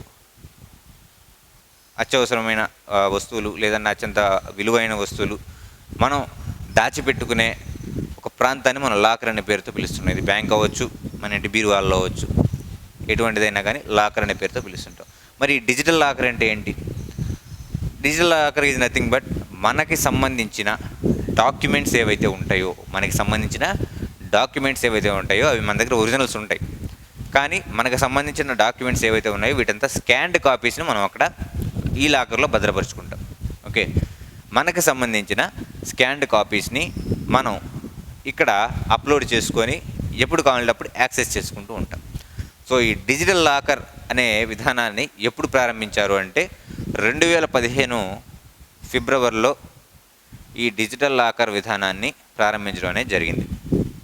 ఓకే, సో దీనికి సంబంధించి నోడల్ ఏజెన్సీ ఏది అంటే ministry of electronics and IT ఏదైతే ఉంటుందో దీనికి సంబంధించిన నోడల్ ఏజెన్సీ అని చెప్పుకోవచ్చు. మరి ఇది దేని ఆధారంగా పనిచేస్తుందండి అంటే ఆధార్ ఏదైతే ఉంటుందో ఈ ఆధార్ ఆధారంగా ఈ డిజిటల్ లాకర్ అనేది పనిచేస్తూ ఉంటుంది. సో మన ఆధార్ని, దానికి సంబంధించిన డిజిట్స్ ఏవైతే ఉంటాయో ఆధార్ నెంబర్ ఏదైతే ఉంటుందో ఆ నెంబర్ని ఈ డిజిటల్ లాకర్లో మనం ఒక సైనప్గా మనం ఇస్తే మన ప్రొఫైల్ అనేది క్రియేట్ అయిపోతుంటుంది. ఆ ప్రొఫైల్లో మనకి సంబంధించినటువంటి మన స్టడీ సర్టిఫికేట్స్ కావచ్చు, అంటే మన ఎడ్యుకేషనల్ సర్టిఫికేట్స్ ఏవైతే ఉంటాయో ఆ ఎడ్యుకేషనల్ సర్టిఫికేట్స్ అవ్వచ్చు, తర్వాత మన ఓటర్ ఐడి అవ్వచ్చు, మన ఆధార్ అవ్వచ్చు, ఓకే, ఇటువంటి మన ల్యాండ్ పేపర్స్ అవ్వచ్చు, ఏవైనా అవ్వచ్చు. సో ఇటువంటివన్నీ మనం ఇక్కడ ఒక ఫోల్డర్ అనేది మనకు ఉంటుంది. సో మనకి సైనప్ అయిన తర్వాత సో చూడండి ఆధార్ ఆధారంగా మనం ఇక్కడ ఆధార్ బేస్ చేసుకుని మనం సైనప్ అవుతాం. సైనప్ అయిన తర్వాత మన ప్రొఫైల్ అనేది క్రియేట్ అవుతుంది. అక్కడ మనకు ఒక 1 GB వరకు మనకి క్లౌడ్ స్టోరేజ్ అని ఇస్తారు. ఓకే, 1 GBకి సరిపోయేంత వరకు మనం ఫైల్స్ అనేవి దాంట్లో మనం అప్లోడ్ చేసుకోవచ్చు. ఓకే, 1 GB వరకు అప్లోడ్ చేసుకోవచ్చు. అంటే మన దగ్గర ఉన్న ఫైల్స్ ఎంత ఉంటే ఒక మహా అయితే ఒక 200 KB, 500 KB, మహా అయితే 5 MB ఒక్కొక్క ఫైలు, లేదు 50 MB. మరి మీరు ఎన్ని ఫైల్స్ అప్లోడ్ చేసుకుంటారు? 1 GB అంటే చూడండి. సో స్టడీ సర్టిఫికేట్స్ కానీ, ఓటర్ కానీ, ఆధార్ కానీ, ఇటువంటి ప్రతి అంశం, పాన్ కార్డ్ కానీ ప్రతిదీ కూడా మనం ఈ డిజిటల్ లాకర్లో అప్లోడ్ చేసుకోవచ్చు. ఓకే, ఆ తర్వాత డిజిటల్ లాకర్ ఏదైతే ఉంటుందో దీనికి సంబంధించి ఇక్కడ ఇంకొక విషయం కూడా ఉంది. దీంట్లో సర్టిఫికేట్ ఇష్యూ చేసేవాళ్ళు కూడా మనకి సంబంధించిన డిజిటల్ లాకర్లో డైరెక్ట్గా వాళ్ళు సర్టిఫికేట్స్ అనేవి అప్లోడ్ చేయొచ్చు. ఇంకొక అంశం కూడా ఇక్కడ ఉంది. ఓకే, సో ఆధార్ని బేస్గా చేసుకొని మనం సైనప్ అయిన తర్వాత మనకు ఒక స్పేస్ అనేది ఇస్తారు. ఆ స్పేస్లో మనం సర్టిఫికేట్స్ అనేవి దాచిపెట్టుకోవచ్చు. So according to IT rules 2016, according to IT rules, so భారతదేశానికి సంబంధించి ఐటీ రూల్స్ అంటే అండి ఐసీటీ చివరి టాపిక్లో మనం ఈ ఐటీ రూల్స్ గురించి మాట్లాడుకుందాం. తర్వాత లేటెస్ట్ టెలికాం బిల్లు గురించి మాట్లాడుకుందాం, క్రిప్టో కరెన్సీ బిల్లు గురించి మాట్లాడుకుందాం, వాట్సాప్ బిల్లు గురించి. సో ఇటీవల కొంచెం గొడవ అవుతుంది. సుప్రీంకోర్టుకి వాట్సాప్ వాళ్ళకి మధ్య జరిగిన చిన్న ఇష్యూ ఏదైతే ఉంటుందో, అంటే వీళ్ళ బిల్లుకి సంబంధించి సో సెంట్రల్ గవర్నమెంట్ చెప్పిన ప్రైవసీ ఏదైతే ఉంటుందో దాన్ని మేము చేయలేము అని చెప్పి వాట్సాప్ వాళ్ళు చెప్పడంతో కొన్ని ఇష్యూస్ అనేవి రైజ్ అవుతున్నాయి. సో అది కూడా ఏంటో చూద్దాం. Okay right. So IT rules 2016 ప్రకారం మనం ఈ డిజిటల్ లాకర్లో అప్లోడ్ చేసిన ఏ ఫైల్ అయినా కానీ అది ఒరిజినల్గానే పరిగణించబడుతుంది. ఓకే, సో మనం స్కాన్డ్ జిరాక్స్ కాపీల కింద చూపించడం కాదు, దీంట్లో అప్లోడ్ చేసిన ఫైల్స్ అన్ని ఒరిజినల్గానే పరిగణించబడతాయి. ఎక్కడన్నా డ్రైవింగ్కి వెళ్ళినప్పుడు మనల్ని ఆపితే ఓకేనండి, ఇది ఓపెన్ చేసి డిజిటల్ లాకర్ అనేది ఓపెన్ చేసి ఇదిగోండి మా దగ్గర మా డ్రైవింగ్ లైసెన్స్, మా రిజిస్ట్రేషన్ అని చెప్పి 1 by 1 మనం చూపించుకొని ఓకే సార్ అని వెళ్ళిపోవచ్చు. అలానే ఇలా కాకుండా ఏదైనా పాస్పోర్ట్ వెరిఫికేషన్కో లేదంటే ఏదైనా లోన్ అప్లై చేసుకోవడానికో వెళ్ళినప్పుడు డైరెక్ట్గా వాళ్ళు మన ఆధార్ నెంబర్ తీసుకొని వాళ్ళే యాక్సెస్ చేసుకుంటారు. ఓకే, వాళ్ళే యాక్సెస్ చేసుకొని మన డేటా ఏదైతే ఉంటుందో ఆ డేటాని వాళ్ళు కొన్ని పార్ట్స్ అనేవి చెక్ చేసుకుంటూ ఉంటారు. ఓకే, మొత్తానికి యాక్సెస్ అనేది ఉండదు వాళ్ళకి. ఓకే, మొత్తానికి యాక్సెస్ అనేది ఉండదు. మన కన్సెంట్తో మనం కన్సెంట్ ఇస్తే మన డేటా అనేది చెక్ చేసుకొని మన దాంట్లో ఉన్నటువంటి ఫైల్స్ అనేవి ఒకసారి చూసుకొని వాళ్ళకు అవసరమైన ఫైల్ ఏదో చూసుకొని మనకి లోన్లు ప్రొవైడ్ చేయడం కానీ లేదంటే మనకి సర్టిఫికేట్స్ ఇష్యూ చేయడం కానీ ఇవన్నీ వాళ్ళు చేస్తారు అని చెప్పుకోవచ్చు. మరి డిజిటల్ లాకర్ ఏదైతే ఉంటుందో దీంట్లో భాగంగా ఫస్ట్ టైం ఈ డిజిటల్ లాకర్ని 2015లో చేశారని చెప్పుకున్నాం. మరి దీన్ని క్షేత్రస్థాయిలో యూజ్ చేసింది ఎవరు అంటే సో ఫస్ట్ టైం మహారాష్ట్రకు చెందిన 9th క్లాస్ రిజల్ట్స్ ఏవైతే ఉన్నాయో 2017 సంవత్సరంలో మహారాష్ట్రకి చెందిన 9th క్లాస్ స్టూడెంట్స్ రిజల్ట్స్ అలానే వాళ్ళ మార్క్ లిస్టులు డిజిలాకర్లో అప్లోడ్ చేయడం జరిగింది first time. Okay, so first time మహారాష్ట్రకి సంబంధించినటువంటి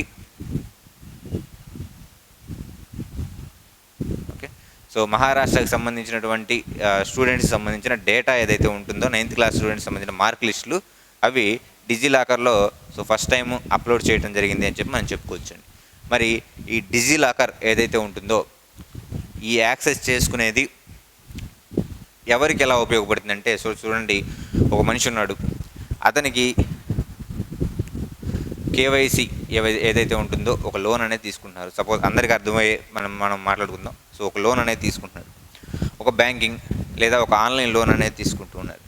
ఆన్లైన్ లోన్ అనేది తీసుకునేటప్పుడు అతనికి సంబంధించిన డేటా మొత్తం వాళ్ళు ఈ డిజిలాకర్లో ప్రొవైడ్ చేసి ఉంటుంది. సో ఇప్పటికీ మీరు అకౌంట్ లేకపోతే క్రియేట్ చేసుకోండి, మనకు సంబంధించిన డేటా అంతా అక్కడ అప్లోడ్ చేసుకోవచ్చు. ఎందుకంటే ఇది సెంట్రల్ గవర్నమెంట్ది కాబట్టి చాలా సెక్యూర్డ్గా ఉంటుంది డేటా. ఓకే, సో డేటా అనేది మనం ఇక్కడ అప్లోడ్ చేసుకున్నాం. ఎవరైతే మనకి లోన్ ప్రొవైడ్ చేస్తున్నారో వాళ్ళు మన డేటాని యాక్సెస్ చేసుకొని మన కన్సెంట్తో ఎస్ నేను ఒప్పుకుంటున్నాను అని మనం ఇచ్చిన తర్వాత మన ప్రొఫైల్లోకి వెళ్ళి ఆ డేటా తీసుకొని చాలా ఈజీగా మనకు ఆ లోన్ అనేది ఫార్వర్డ్ చేయడం అనేది జరుగుతూ ఉంటుంది. ఓకే, సో ఇక్కడ దీనికి సంబంధించి మెయిన్గా 3 persons ఉంటారు. ఎవరైతే ఓనర్ ఉన్నాడో ఆ ఓనర్ ఉంటాడు, అంటే ఎవరైతే డిజిలాకర్ వాళ్ళ ప్రొఫైల్కి ఓనర్ ఉన్నాడో అతను. తర్వాత ఎవరైతే దీనికి సంబంధించి రిక్వెస్ట్ చేస్తున్నారో వారు వీళ్ళని రిక్వెస్ట్ చేసుకొని ఆ డేటా తీసుకొని కన్జ్యూమ్ చేసుకొని ఆ డేటా ఆధారంగా నెక్స్ట్ ప్రాసెస్కి అనేది వెళ్ళటం అనేది జరుగుతూ ఉంటుంది. సపోజ్ ఇక్కడ మనం మాట్లాడుకున్నాం 10th క్లాస్ 9th క్లాస్ సంబంధించిన సర్టిఫికేట్స్ అనేవి వీళ్ళు రిలీజ్ చేశారని చెప్పి. సో ఇక్కడ ఒరిజినల్ సర్టిఫికేట్స్ అనేవి దీంట్లో ఒరిజినల్గా వీళ్ళు రిలీజ్ చేస్తారు. ఓకే, ఈ సర్టిఫికేట్ని వీళ్ళు డౌన్లోడ్ చేసుకున్నారు. ఓకే, సర్టిఫికేట్స్ అనేవి వీళ్ళు డౌన్లోడ్ చేసుకున్నారు, హార్డ్ కాపీలు కాకుండా జస్ట్ మీ 9th క్లాస్ సంబంధించిన మార్క్ లిస్ట్ ఇది అని చెప్పి వీళ్ళు రిలీజ్ చేయడం అనేది జరిగింది ఆ టైంలో. ఓకే, సో డిజిటల్ లాకర్ వల్ల ఉపయోగాలు ఏంటండి అంటే ఫైనల్గా మనం చూస్తే ఈ డిజిటల్ లాకర్లో మనకు సంబంధించినటువంటి ప్రతి ఒక్క డాక్యుమెంట్ని మనం అప్లోడ్ చేసుకోవచ్చు. అది ఎనీ టైం 24/7 యాక్సెస్ చేసుకోవచ్చు. As per IT act 2016 these documents are ఒరిజినల్గా పరిగణించబడతాయి. ఓకే, ఈ డాక్యుమెంట్స్ అనేవి ఒరిజినల్గా పరిగణించబడతాయని చెప్పి మనం చెప్పుకోవచ్చు. మరి ఈ డిజిటల్ లాకర్ ఏదైతే ఉంటుందో దీనికి సంబంధించిన డేటా అనేది హై సెక్యూరిటీతో మెయింటైన్ చేయబడుతుంది అని చెప్పి మనం చెప్పుకోవచ్చు. ఓకే, సో అక్కడ మనం లాగిన్ అయిన తర్వాత మనకు ఒక ఫోల్డర్ అనేది ఇస్తారు. ఫోల్డర్నే కంప్యూటర్ పరిభాషలో ఇంకో రకంగా పిలుస్తూ ఉంటాం, దాన్నే రిపాజిటరీ అనే పేరుతో పిలుస్తూ ఉంటాం. Okay, repository.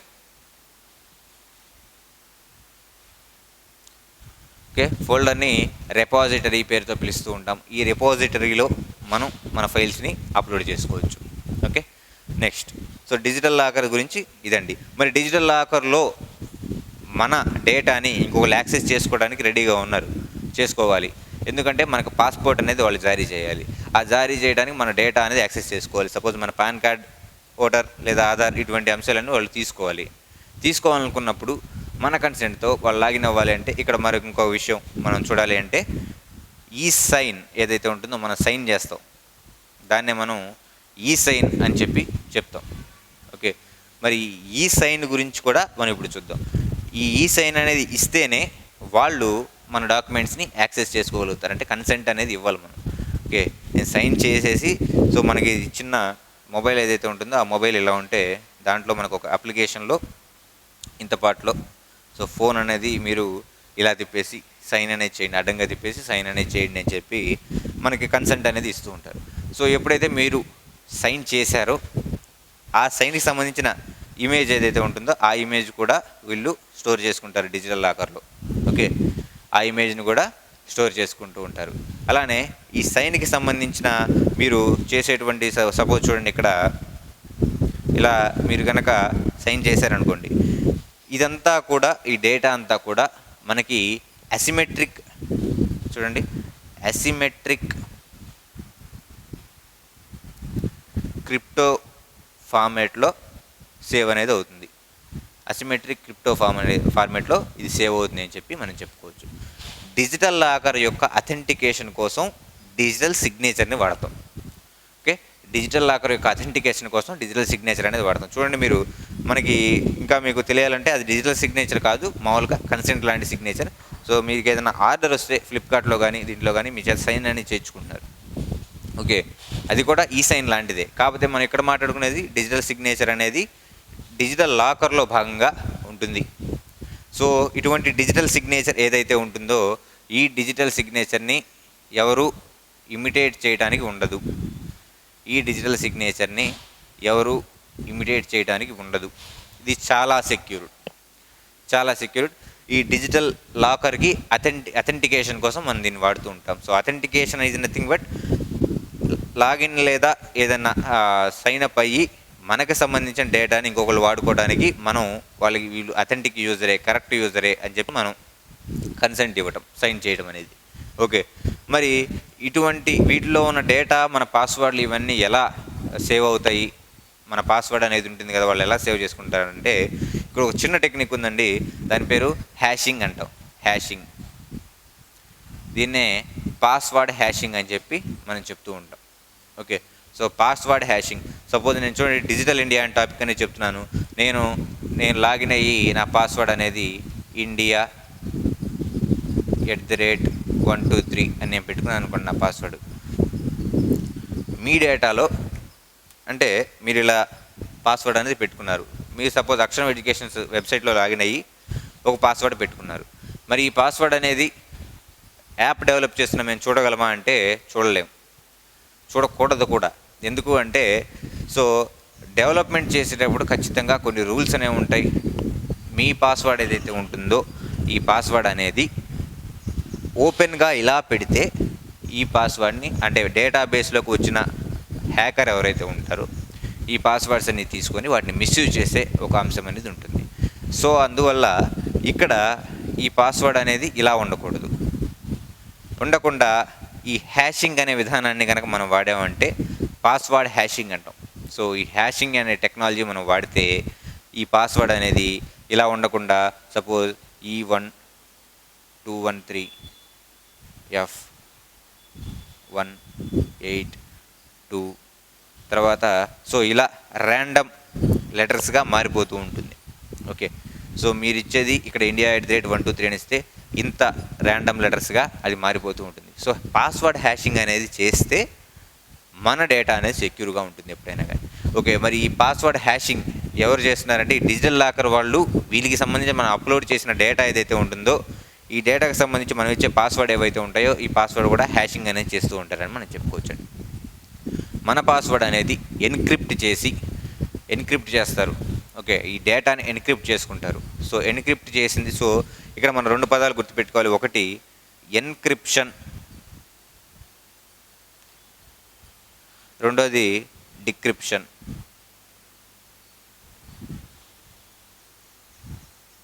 ఓకే, సో మన పాస్వర్డ్ అనేది ఎన్క్రిప్ట్ చేయబడుతుంది, అలానే హ్యాషింగ్ అనేది చేయబడుతుంది. పాస్వర్డ్ హ్యాషింగ్ చేస్తే ఇటువంటి డీటెయిల్స్గా వస్తాయి అని చెప్పి మనం చెప్పుకోవచ్చు. రెండోది ఎన్క్రిప్షన్ అంటే చూడండి, మీరు వాట్సాప్లో మీరు గమనిస్తే ఎన్క్రిప్షన్ అనే విధానాన్ని మీరు చూడొచ్చు వాట్సాప్లో. ఓకే, సో ఎన్క్రిప్షన్ అనే విధానం ఆన్ అయితే ఏమవుతుంది అంటే, ఎవరైతే నేను మీకు పంపిస్తున్నాను అనుకోండి, సపోజ్ ఒక పర్సన్కి నేను డేటా పంపిస్తున్నాను, ఒక మెసేజ్ అనేది సెండ్ చేస్తున్నాను. నేను పంపించిన పర్సన్ నేను మాత్రమే చూడగలుగుతాను ఆ మెసేజ్ని ఎన్క్రిప్షన్ ఆన్ చేసుకుంటే. హై లెవెల్లో ఉన్నటువంటి ఈ వాట్సాప్లో పనిచేసే ఎంప్లాయీస్ కూడా దాన్ని చూడలేరు. ఓకే, సో ఎన్క్రిప్షన్ అనేది ఆన్ చేసుకుంటే హై లెవెల్లో ఉన్న పర్సన్స్ కూడా ఆ డేటా అనేది చూడలేరు. సో ఇక్కడ భారత ప్రభుత్వానికి అలానే వాట్సాప్కి వచ్చిన చిక్కు కూడా ఇదే ఇక్కడ. ఓకే, సో డేటా అనేది ఎన్క్రిప్ట్ చేస్తున్నారు, మీరు డేటా ఎన్క్రిప్ట్ చేస్తున్నారు. మరి ఎవరైనా మిస్యూజ్డ్ ఇన్ఫర్మేషన్ ఏదైతే ఉంటుందో, అంటే సమాజానికి వ్యతిరేకంగా ఉన్న ఇన్ఫర్మేషన్ ఏదైతే ఉంటుందో, అటువంటి ఇన్ఫర్మేషన్ ఉన్నప్పుడు మీరు దాన్ని ఎన్క్రిప్ట్ చేస్తున్నారు, వాళ్ళకే తెలుస్తుంది. మనకి మరి ఎలా అనే క్వశ్చన్ అనేది మన వాళ్ళు రైజ్ చేయడం అనేది జరిగింది. సో దీని మీద నడుస్తుంది. మనం ఇది ఈ ఐసీటీ చివరి టాపిక్లో మనం దీని గురించి డిస్కస్ చేసుకుందాం. ఓకే, సో పాస్వర్డ్ హ్యాషింగ్ అవ్వచ్చు, పాస్వర్డ్ ఎన్క్రిప్షన్ అవ్వచ్చు, ఇవన్నీ కూడా డిజిటల్ లాకర్లో జరుగుతుంది. అలానే మన సిగ్నేచర్ని కూడా ఎన్క్రిప్ట్ అనేది చేస్తారు. ఈ టెక్నాలజీని ఏఎస్టీ అని చెప్పి చెప్పుకోవచ్చు. ఏఎస్టీ టెక్నాలజీతో మన సిగ్నేచర్ని ఎన్క్రిప్ట్ చేస్తారు. అలానే ఇక్కడ మనకి కీస్ అనేవి ఇస్తారండి. ఓకే, కీస్ అనేవి ఇవ్వడం అనేది జరుగుతుంది. ఓకే, ఒక కీ అనేది మనకి నథింగ్ బట్ ఒక ఓటీపీ లాగా మనకి సెండ్ అనేది చేస్తారు. సో ఆ కీస్ ద్వారా ఈ డేటా అనేది సెక్యూర్గా ఉంటుందని చెప్పి చెప్పుకోవచ్చు. సో డిజిటల్ ఇండియాలో భాగంగా డిజిటల్ లాకర్ని ఏర్పాటు చేశారు. మనకు సంబంధించినటువంటి డేటాని ఇందులో సేవ్ చేసుకోవచ్చు. అలానే ఇంకా ఈ డిజిటల్ లాకర్కి సంబంధించి ఇంకొక పార్ట్ వచ్చేసరికి డిజిటల్ సిగ్నేచర్ అని చెప్పుకోవచ్చు. మనకి ఏదైనా కానీ ఆన్లైన్లో ఏదైనా మన ఇన్ఫర్మేషన్ కోసం, అలానే మన అథెంటికేషన్ కోసం ఈ డిజిటల్ సిగ్నేచర్ అని చెప్పి మనం వాడుకోవచ్చు. ఓకే, నెక్స్ట్ మనం చూస్తే ఇందులో భాగంగానే డిజిటల్ ఇండియాలో భాగంగానే మనం నెక్స్ట్ టాపిక్ చూసినట్లయితే డిజిటల్ ఆర్మీ. చూడండి ఒకసారి,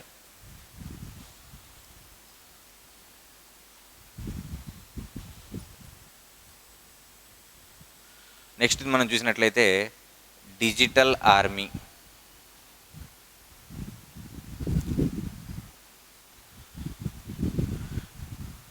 ఓకే, సో డిజిటల్ ఆర్మీ అంటే ఫ్యాన్ వార్లు చేస్తున్న వాళ్ళు కాదండి.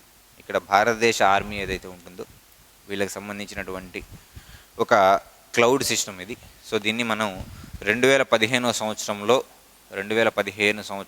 నవంబర్లో ఈ డిజిటల్ ఆర్మీని స్టార్ట్ చేయడం జరిగిందని చెప్పి మనం చెప్పుకోవచ్చు. 2015 సంవత్సరం నవంబర్లో ఈ డిజిటల్ ఆర్మీని స్టార్ట్ చేశారు. దీని యొక్క ముఖ్య ఉద్దేశం ఏంటంటే ఆర్మీలో పనిచేసేటువంటి ఎవరైతే ఉన్నారో జవాన్లు, వాళ్ళకి సంబంధించి క్లౌడ్ స్టోరేజ్ అనేది వీళ్ళు అందజేయటం.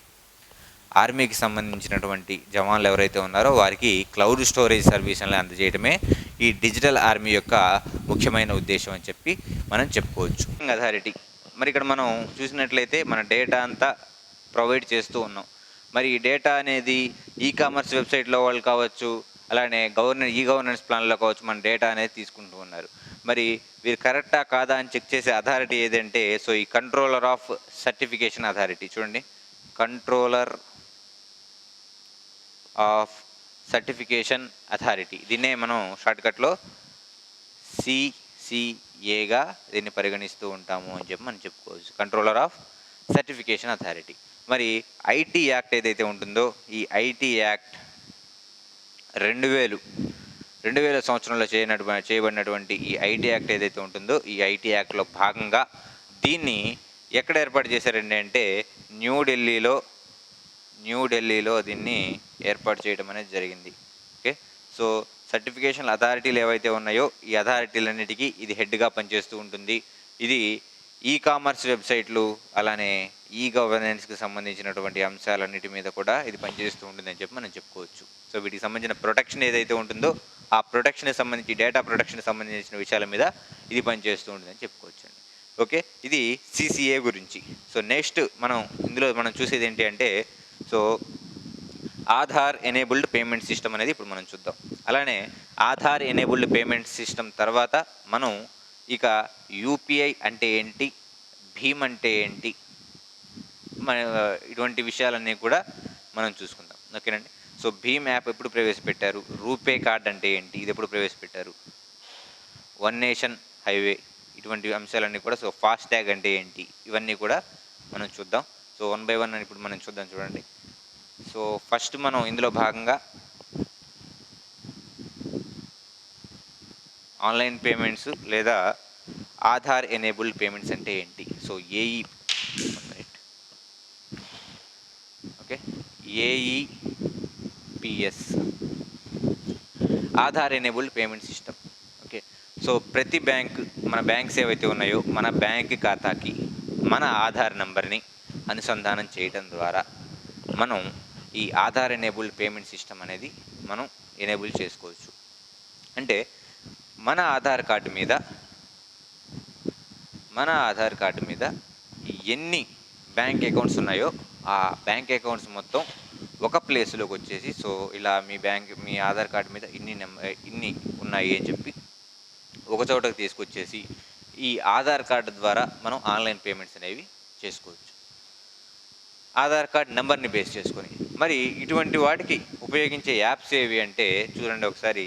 సో టెక్నాలజీ పెరిగిన తర్వాత వీటికి సంబంధించి ఈ వాలెట్స్ అనేవి వచ్చేసాయి. అలానే ఈ వాలెట్స్తో పాటు యూపీఐ అనే ఒక విధానం కూడా వచ్చింది. సో ఈ యూపీఐలో భీమ్ యూపీఐ అంటే ఏంటి, భీమ్ యూపీఐని ఎప్పుడు ప్రవేశపెట్టారు, అలానే యూపీఐ కాకుండా రూపే కార్డ్ అంటే ఏంటి, ఇవి మొత్తం విడిగా చూద్దాం. సో దానికంటే ముందు ఈ వాలెట్స్ అనేది ఏంటో చూద్దాం. సో ఈ వాలెట్స్ అనేవి ఇక్కడ మనం ఆన్లైన్ పేమెంట్స్ విధానంలో ఒక చిన్న పద్ధతి. సో ఈ వాలెట్స్ వచ్చేసరికి మీకు మనందరికీ తెలిసిందే Paytm. Okay, so Paytm wallet, తర్వాత Airtel wallet, Jio wallet. So ఈ వాలెట్స్ అన్నీ మనకి ఆన్లైన్లో ఉంటాయి, ఆన్లైన్లో యాప్స్. మన వాలెట్ అంటే మన పర్స్ అనుకోండి. సో ఈ పర్స్లో మనీ ఎలా ఉంటుందో ఈ వాలెట్స్లో కూడా మనం మనీ అనేది వాళ్ళకి ఆ వాలెట్స్లో మనం మనీ అనేది పెట్టుకుంటూ ఉంటే ఎప్పటికప్పుడు మనం మనీ పెడుతూ ఉంటే మనం ఏదైనా ఆన్లైన్ పేమెంట్స్ ఏవైతే ఉన్నాయో ఈ ఆన్లైన్ పేమెంట్స్ చేసేటప్పుడు డైరెక్ట్గా బ్యాంక్ అకౌంట్తో సంబంధం లేకుండా ఈ వాలెట్తో మనం పేమెంట్ అనేది చేసుకోవచ్చు. ఇది ఎప్పటి వరకు బాగా నడిచింది అంటే సో టెక్నాలజీ కొంచెం మన దేశంలో స్మార్ట్ ఫోన్లు బాగా ఎక్కువగా స్టార్ట్ అయింది ఎప్పటి నుంచి అంటే 2011-12 నుంచి 2016 వరకు. ఎప్పటి వరకు అంటే కరెక్ట్గా మాట్లాడితే మన దేశంలో నోట్ల రద్దు ఎప్పుడైతే జరిగిందో 2016లో, అంతకంటే ముందు వరకు ఈ వాలెట్స్ బాగా నడిచినాయని చెప్పుకోవచ్చు. ఇప్పుడు నడుస్తున్నాయి, కాదే ఆ ప్లేస్లో యూపీఐ అనేది వచ్చేసిందని చెప్పుకోవచ్చు.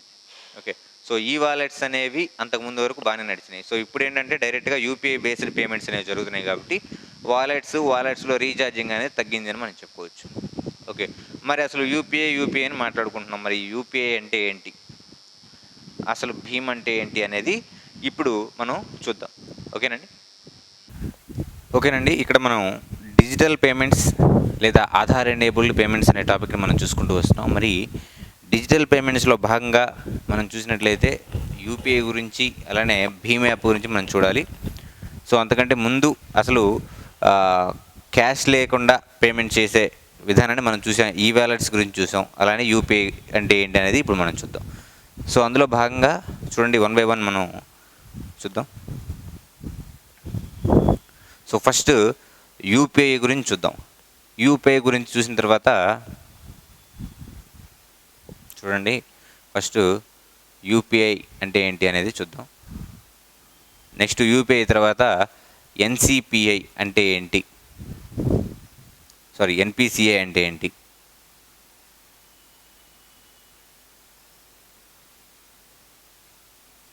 ఎన్పిసిఐ అంటే ఏంటి, నెక్స్ట్ భీమ్ యాప్ అంటే ఏంటి, భీమ్ యాప్ అంటే ఏంటి, ఆ తర్వాత భీమ్ 2.0 అంటే ఏంటి, భీమ్ 2.0 అంటే దీనికి అప్డేటెడ్ వర్షన్ భీమ్ 2.0 అంటే ఏంటి.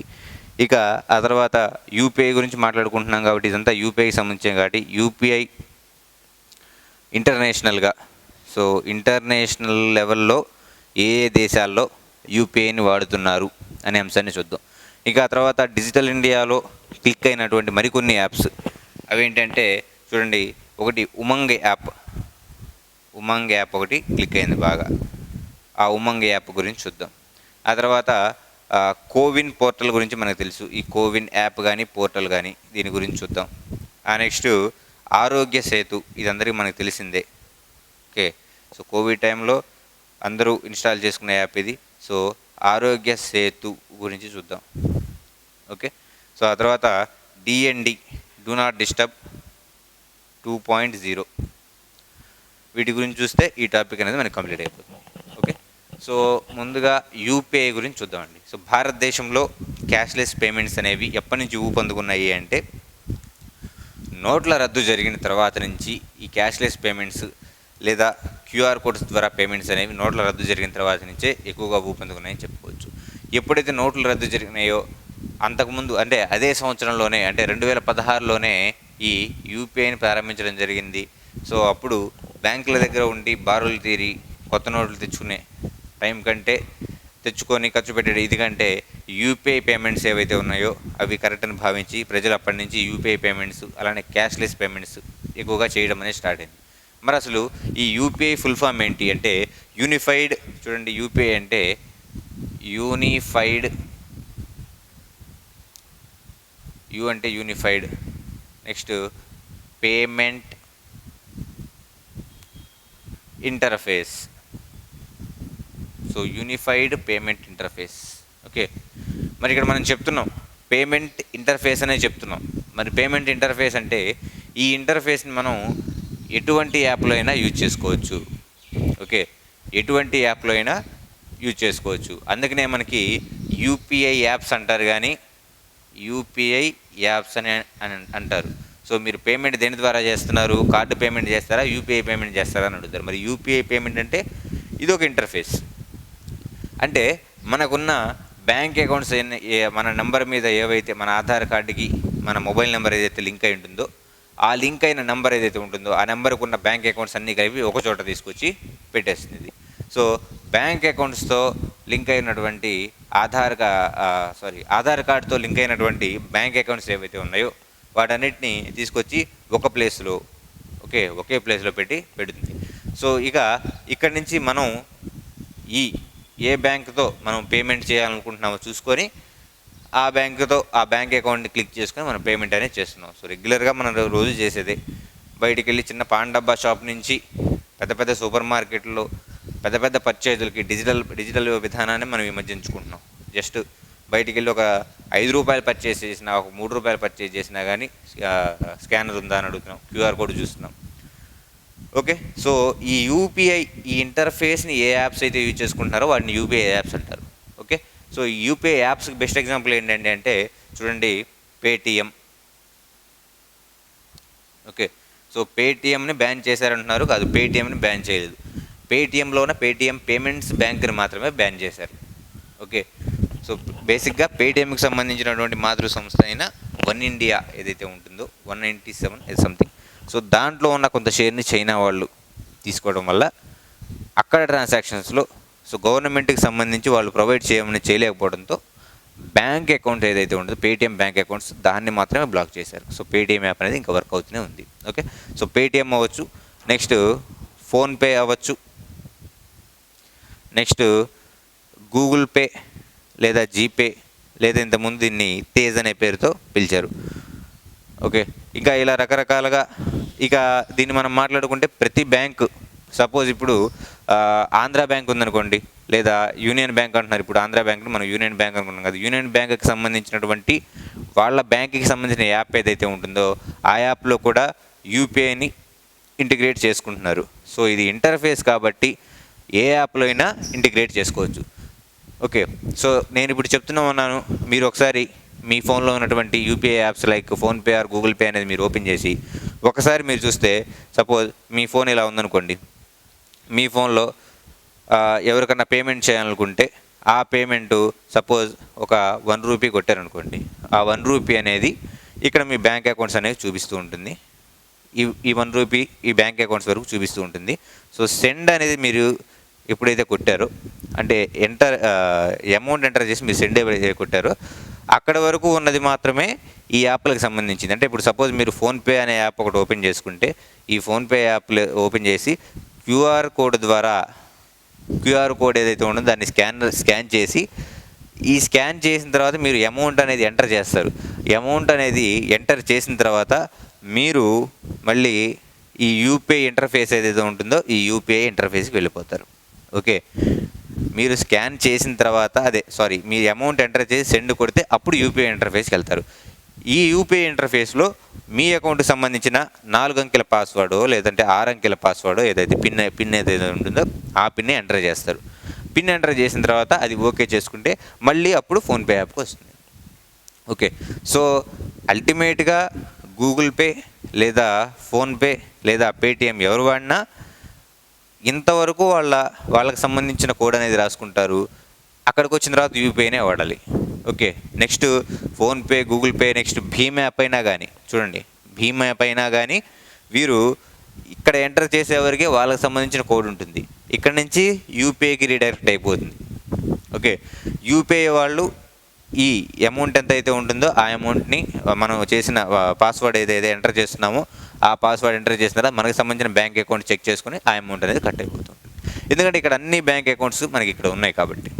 ఓకే, మరి ఈ యూపీఐ పేమెంట్ సిస్టమ్ ఏదైతే ఉంటుందో, ఈ ఇంటర్ఫేస్ ఏదైతే ఉంటుందో బ్యాంకింగ్ రంగంలో అతిపెద్ద పేమెంట్ వ్యవస్థ అని మనం చెప్పుకోవచ్చు. ఓకే, ఈ బ్యాంకింగ్ రంగంలో అతిపెద్ద పేమెంట్ వ్యవస్థ అని చెప్పుకోవచ్చు. మరి అతిపెద్ద పేమెంట్ వ్యవస్థ అని చెప్పుకుంటున్నాం. ఓకే, మరి దీనికి సంబంధించిన ఈ ప్రోగ్రామ్ని మెయింటైన్ చేసేది, యూపీఐ ప్రోగ్రామ్ని లేదా భీమ్ ప్రోగ్రామ్ని ఎవరు మెయింటైన్ చేస్తారు అంటే చూడండి, ఎన్సిపిఐ వాళ్ళు వీటిని మెయింటైన్ చేస్తూ ఉంటారు. ఓకే, ఎన్సిపిఐ ఆధ్వర్యంలో నడిచే అతిపెద్ద పేమెంట్ వ్యవస్థ యూపీఐ అని చెప్పుకున్నాం. అంటే దీన్ని 2016 సంవత్సరంలో చూడండి, 11th ఏప్రిల్ 2016లో ఈ స్కీమ్ అనేది తీసుకుని రావడం జరిగింది. అంటే ఈ యాప్ అనేది రావడం జరిగింది.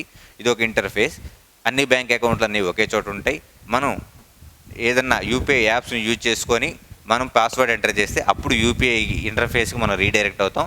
అక్కడ మనం పిన్ అనేది ఎంటర్ చేస్తే అప్పుడు మనకి పేమెంట్ అనేది మనకి వేరే వాళ్ళకి వెళ్తూ ఉంటుంది. ఓకే, ట్రాన్స్ఫర్ అనేది అవుతూ ఉంటుంది.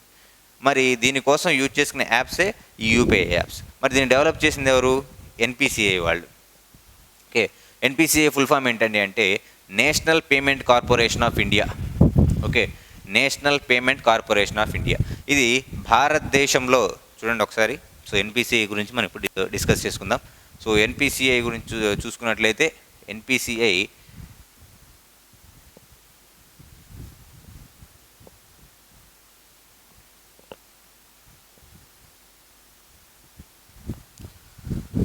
ఓకే, ఎన్పిసిఐ అంటే national payment corporation of India. Okay, NPCI.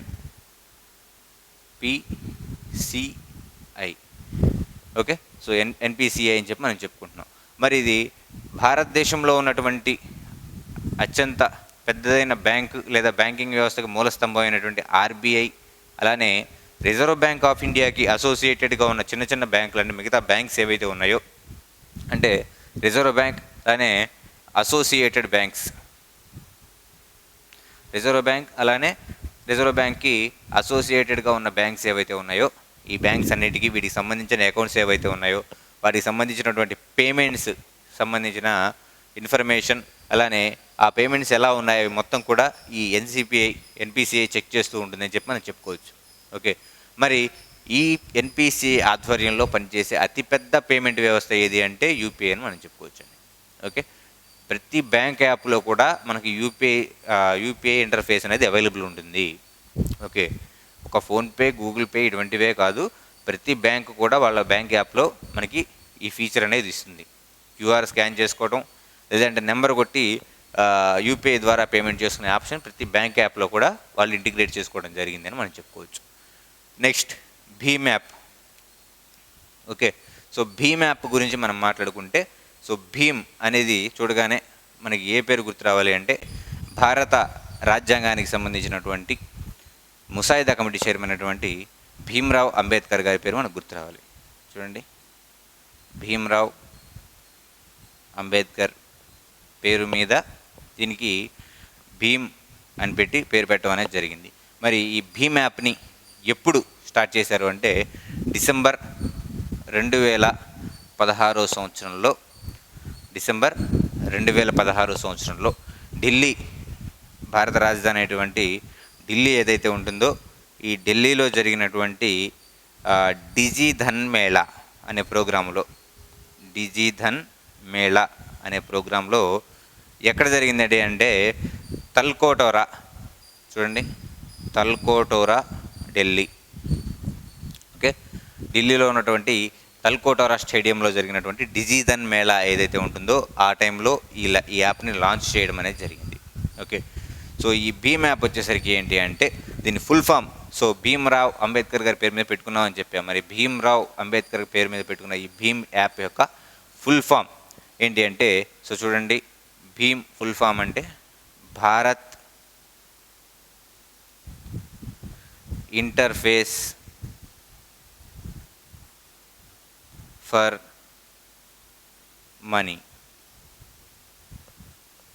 Okay, so Bharat interface for money, BHIM, భీమ్ అని చెప్పి మనం చెప్పుకోవచ్చు. దీన్ని ఎవరి ఆధ్వర్యంలో ఇది తయారైంది అంటే, దీన్ని డెవలప్ చేసింది ఎవరు అంటే NPCI వాళ్ళు దీన్ని డెవలప్ చేశారు. National payment corporation of India, NPCI వాళ్ళు దీన్ని డెవలప్ చేశారు అని మనం చెప్పుకోవచ్చండి. మరి ఈ భీమ్ యాప్ ఏదైతే ఉండదో, ఇప్పుడు వాడుతున్న యూపీఐ యాప్స్ ఏవైతే ఉన్నాయో, ఫోన్పే, గూగుల్ పే, వీటన్నిటికంటే ముందుగా వచ్చిన యాప్ ఏదంటే భీమ్ యాప్ అని మనం చెప్పుకోవచ్చు. ఓకే, అయితే ఆ టైంలో ఈ యాప్ ద్వారా వీళ్ళు పెట్టిన ఫీచర్స్ ఏంటి అంటే రియల్ టైం పేమెంట్ని వీళ్ళు ఆ టైంలో వీళ్ళు దీని ద్వారా పెట్టమనేది జరిగింది. తర్వాత QR కోడ్ స్కాన్ చేసి దాని ద్వారా పేమెంట్ అనేది, తర్వాత ఇన్స్టాంట్ ఫండ్ ట్రాన్స్ఫర్ అనే ఫీచర్ని కూడా వీళ్ళు పెట్టమనేది జరిగింది. అలానే ఈ భీమ్ యాప్ అనేది దగ్గరగా 20 లాంగ్వేజ్ల్లో, అంటే 20 భాషలకు ఈ భీమ్ యాప్ అనేది సపోర్ట్ చేస్తుంది అని చెప్పుకోవచ్చు. 20 భాషల్లో ఈ భీమ్ యాప్ అనేది సపోర్ట్ చేస్తుంది. అలానే 2016లో మనం ఈ భీమ్ యాప్ అనేది స్టార్ట్ చేశారని చెప్పుకున్నాం. అదే టైంలో 2 స్కీమ్స్ కూడా పెట్టడం అనేది జరిగింది వీళ్ళు. అదే లక్కీ గ్రాహక్ యోజన, అంటే దీని వాడకాన్ని ఎక్కువగా పెంచాలి. సో నోట్లు రద్దయిన టైంలో ఏటీఎంల ముందు ఎక్కువ మంది బారులు తీరకుండా ఈ పేమెంట్ యాప్స్ ఏవైతే ఉన్నాయో వీటిని యూజ్ చేసుకోవాలనే ఉద్దేశంలో లక్కీ గ్రాహక్ యోజన ఒకటి. అలానే ఇందులో భాగంగా డిజిధన్ వ్యాపార యోజన అని మరొక, చూడండి, డిజిధన్ వ్యాపార యోజన అనే 2 స్కీమ్స్ వీళ్ళు తీసుకొని రావడం జరిగింది. ఓకే, లక్కీ గ్రాహక్ అలానే డిజిధన్ వ్యాపార యోజన. అలానే ఈ పేమెంట్స్ ఏవైతే ఉన్నాయో, క్యాష్లెస్ పేమెంట్స్ ఏవైతే ఉన్నాయో వీటిని ప్రోత్సహించడానికి ఆ టైంలో ఎవరైతే పేమెంట్ చేశారో వాళ్ళకి కూపన్స్ లేదా స్క్రాచ్ కార్డ్స్ రూపంలో కొంచెం క్యాష్ బ్యాక్ అనేది ఇవ్వడం అనేది బాగా జరిగింది. సో ఎప్పుడైతే ఇది జనాల్లోకి వెళ్ళిపోయిందో అప్పుడు ఆ క్యాష్ బ్యాక్ అనేది ఆపేశారు. ఓకే, సో బేసిక్గా ప్రమోషన్ కోసమే క్యాష్ బ్యాక్లు కానీ ఇటువంటివన్నీ ఉంటాయండి. ఓకే, సో ప్రమోషన్ ఎప్పుడైతే యాప్కి అయిపోయిందో వాళ్ళు మెల్లిగా ఆ క్యాష్ బ్యాక్లు అనేవి ఆపేస్తూ ఉంటారని మనం చెప్పుకోవచ్చు. మరి భీమ్ 2.0 అని మాట్లాడుకుంటున్నాం. ఈ భీమ్ 2.0 ఎప్పుడు ఏర్పడింది అంటే, చూడండి, 2019 సంవత్సరంలో నరేంద్ర మోదీ గారు దీన్ని లాంచ్ చేయడం అనేది జరిగింది, భీమ్ 2.0 అని. మరి దీనికి సంబంధించి అప్గ్రేడ్స్ ఏం చేశారు, 1.0కి 2.0 కంటే ఇక్కడ క్యాష్ ట్రాన్స్ఫర్ లిమిట్ని పెంచారు, మనీ ట్రాన్స్ఫర్ లిమిట్ని పెంచారు. సో ఇప్పుడు మనం యూపీఐ యాప్స్ ద్వారా ఒక రోజుకి చేయగలిగే ట్రాన్స్ఫర్ ఎంత అంటే ₹1,00,000 మనం ట్రాన్స్ఫర్ చేయగలం. ₹1,00,000 మనం ట్రాన్స్ఫర్ చేయగలం. అంతకంటే ఎక్కువ మనం ట్రాన్స్ఫర్ చేయలేం. ఓకే, ₹1,00,000 వరకు మనం ట్రాన్స్ఫర్ చేసుకోవచ్చు. అలానే నెంబర్ ఆఫ్ పేమెంట్స్ ఏవైతే ఉంటాయో ఆ నెంబర్ ఆఫ్ పేమెంట్స్ యొక్క వాల్యూమ్ అనేది ఇంక్రీజ్ చేయడం అనేది జరిగింది. ఓకే, సో ఇంతకుముందు డొనేషన్స్ అనేవి ఈ భీమ్ యాప్లో లేవు. తర్వాత డొనేషన్స్ అనేవి కూడా పెట్టడం అనేది జరిగింది. సో డొనేషన్స్ అలానే గిఫ్టింగ్ మనీ ఏదైతే ఉంటుందో అవన్నీ కూడా దీంట్లో పెట్టడం అనేది జరిగింది. సో ట్యాక్స్కి సంబంధించిన అంశాలు ఇవి. సో డొనేషన్స్ కానీ గిఫ్టింగ్ కానీ ఇవన్నీ కూడా ఇంతకుముందు లేవు. భీమ్ 2.0 నుంచి రావడం అనేది జరిగింది. మీరు గమనించారంటే ఫోన్పే, గూగుల్ పే యాప్స్లో కూడా ఈ ఫీచర్స్ మీకు కనిపిస్తాయి. డొనేట్ అండ్ గిఫ్టింగ్ మనీ ఆప్షన్గా 2 కనిపిస్తాయి. ఓకే, మరి ఇటువంటి ఇంత క్లిక్ అయినటువంటి ఈ యూపీఐ ఏదైతే ఉంటుందో ఈ యూపీఐని మన దేశం ఒకటే వాడుతుందా, మిగతా దేశాలు కూడా వాడతాయా అంటే మన దేశంతో పాటు దగ్గరగా 20 నుంచి 22 దేశాలు ఇంకా బయట దేశాలు యూపీఐని వాడుతున్నాయని చెప్పుకోవచ్చు. మరి భారతదేశంలో కాకుండా యూపీఐ ఏదైతే ఉంటుందో ఆ యూపీఐని యాక్సెప్ట్ చేసిన మొట్టమొదటి దేశం ఏది అంటే సింగపూర్ అని మనం చెప్పొచ్చండి. సింగపూర్ ఫస్ట్ టైం మన యూపీఐ పేమెంట్ని యాక్సెప్ట్ చేసి వాళ్ళ దేశంలో కూడా యూపీఐని నడిపిస్తున్న దేశం సింగపూర్ అని చెప్పొచ్చు. 2019 సంవత్సరంలో వాళ్ళు యూపీఐని వాళ్ళ దేశంలో ప్రవేశపెట్టడం జరిగింది. 2019 సంవత్సరంలో జరిగినటువంటి ఫిన్టెక్ ప్రోగ్రామ్ ఏదైతే ఉంటుందో వాళ్ళ దేశంలో జరిగినటువంటి ఫిన్టెక్ ఫైనాన్షియల్ టెక్నికల్ ప్రోగ్రామ్ ఏదైతే ఉంటుందో ఆ ఫిన్టెక్ ఫెస్ట్లో వాళ్ళు ప్రవేశపెట్టమనేది జరిగింది. మరి రెండవ దేశం ఏది అంటే భూటాన్ అని చెప్పుకోవచ్చు. భూటాన్ దేశం 2021 అరౌండ్ ఆ టైంలో భూటాన్ కూడా ఈ పేమెంట్స్ అనేవి యాక్సెప్ట్ చేసింది. ఇక్కడ ఇంకొక విషయం మనం గమనించుకోవాలి. భారతదేశం నుంచి ఇటు యూపీఐ అలానే భారతదేశానికి చెందిన మరొక డెబిట్ కార్డ్ సిస్టమ్ అయినటువంటి రూపే కార్డ్ ఏదైతే ఉంటుందో ఈ రూపే కార్డ్ ఈ రెండింటిని యాక్సెప్ట్ చేసే ఏకైక దేశం భూటాన్ అని మనం చెప్పుకోవచ్చు. మరి ఈ రూపే కార్డ్ ఏంటంటే రూపే అంటే రూపీ పేమెంట్కి షార్ట్ ఫామ్. అది రూపీ పేమెంట్కి షార్ట్ ఫామ్. ఇదొక డెబిట్ కార్డ్ మీద మనకి రూపే కార్డ్స్ అనేవి జారీ చేయడం అనేది జరుగుతూ ఉంటుంది. ఓకే, మీరు బాగా గమనిస్తే డెబిట్ కార్డ్స్ మీద వీసా, రూపే ఇటువంటి నేమ్స్ అన్ని కనిపిస్తూ ఉంటాయి. మరి డెబిట్ కార్డ్ ఇది ఎప్పుడు స్టార్ట్ చేశారంటే 2012 సంవత్సరంలో ఈ రూపే సిస్టమ్ని స్టార్ట్ చేయడం అనేది జరిగింది. ఒకే ఒక దేశం భూటాన్ యూపీఐ అండ్ రూపేని యాక్సెప్ట్ చేసిన దేశం అని మనం చెప్పుకోవచ్చు. మరి ఈ 2 దేశాలైనా అంటే కాదు. సో రీసెంట్గా మన దేశంలో G20 సదస్సు అనేది జరిగింది. సో G20 సదస్సు జరిగినప్పుడు అక్కడ కూడా స్కానర్స్ అనేవి పెట్టేసి వచ్చిన దేశాధినేతలందరికీ మన దేశానికి చెందిన ఈ యూపీఐ పేమెంట్ సిస్టమ్ ఏదైతే ఉంటుందో యూనిఫైడ్ పేమెంట్ సిస్టమ్ ఇంటర్ఫేస్ ఏదైతే ఉంటుందో అందరికీ పరిచయం చేయడం అనేది జరిగింది. దాని ద్వారా మరిన్ని దేశాలు యూపీఐలోకి అడుగుపెట్టడం అనేది జరిగింది. అవి చూడండి ఒకసారి. భూటాన్ తర్వాత మన దేశానికి నుంచి యూపీఐ యాక్సెప్ట్ చేసిన దేశాల్లో యునైటెడ్ అరబ్ ఎమిరేట్స్ ఇది 2022లో యాక్సెప్ట్ చేయడం అనేది జరిగింది. United Arab Emirates. దాని తర్వాత చూడండి Malaysia, UK, United Kingdom, France, Sri Lanka ఇటువంటి దేశాలు. ఆ తర్వాత ఇంకా రష్యా, ఖతార్ ఇటువంటి దేశాలన్నీ కూడా చూడండి. Russia, Qatar. సో ఇటువంటి దేశాలన్నీ కూడా యూపీఐ పేమెంట్స్ని యాక్సెప్ట్ చేస్తున్నాయి అని చెప్పి మనం చెప్పుకోవచ్చండి. ఓకే, సో ఇంటర్నేషనల్ లెవెల్లో దగ్గరగా 20 నుంచి 22 దేశాలు ఇప్పుడు యూపీఐని యాక్సెప్ట్ చేస్తున్నాయి అని చెప్పి మనం చెప్పుకోవచ్చు. ఎందుకు అంటే సో రీసెంట్గా జరిగినటువంటి ఈ G20 సదస్సు ఏదైతే ఉంటుందో ఆ సదస్సులో భాగంగా ఈ పేమెంట్స్ వాళ్ళ అధినేతలతో పేమెంట్స్ కూడా చేయించుకోవడం, అంటే వాళ్ళకు ఒక ₹1 పంపించి మనకు ఒక ₹1 తీసుకోవడం, ఇటువంటి విషయాలన్నీ కూడా జరిగినాయి. అలానే ఇక్కడ మనం చూసినట్లయితే ఈ మెయిన్ దేశాలు ఏవైతే ఉన్నాయో యూకే కావచ్చు, ఆస్ట్రేలియా కావచ్చు, ఫ్రాన్స్ కావచ్చు, ఇటువంటి దేశాలన్నీ కూడా యూపీఐ సిస్టమ్ని వాళ్ళు యాక్సెప్ట్ చేయడం అనేది జరిగింది. Okay, right. నెక్స్ట్ సో ఇక్కడతో యూపీఐ అనే కాన్సెప్ట్ అయిపోయిందండి. నెక్స్ట్ ఈ డిజిటల్ ఇండియాలో భాగంగా హిట్ అయినటువంటి లేదా క్లిక్ అయినటువంటి మరికొన్ని అంశాలు అనేది ఇప్పుడు మనం చూద్దాం. సో చూడండి, ఉమంగ్ ఒకటి, కోవిన్ ఒకటి, ఆరోగ్య సేతు, DND 2.0. నెక్స్ట్ మనం చూసేది ఏంటంటే వన్ నేషన్ వన్ ఫాస్టాగ్.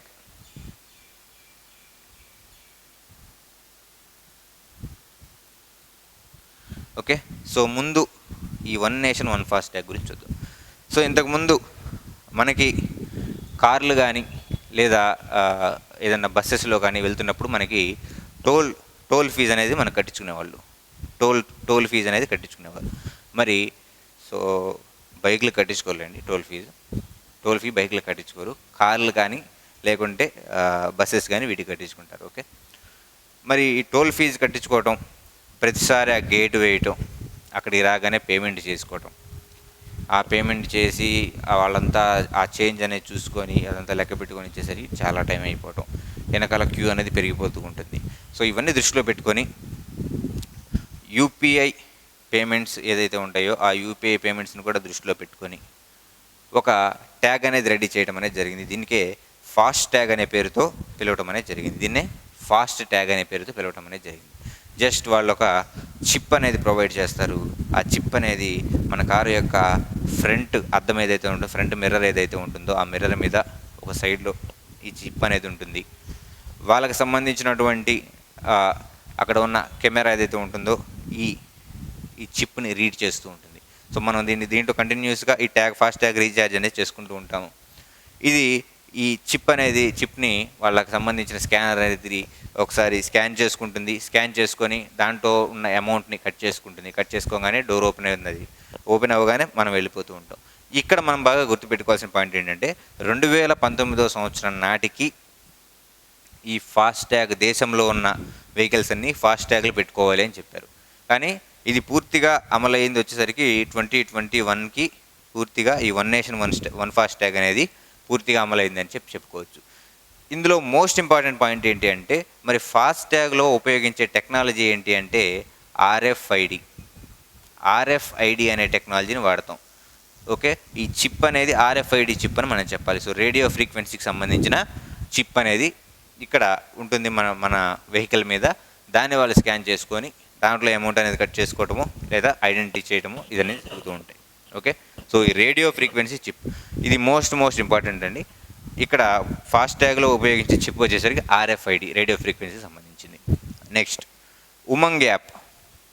ఈ ఉమంగ్ యాప్ అనేది దీని ఫుల్ ఫామ్ వచ్చేసరికి సో చూడండి, యూనిఫైడ్ మొబైల్ అప్లికేషన్.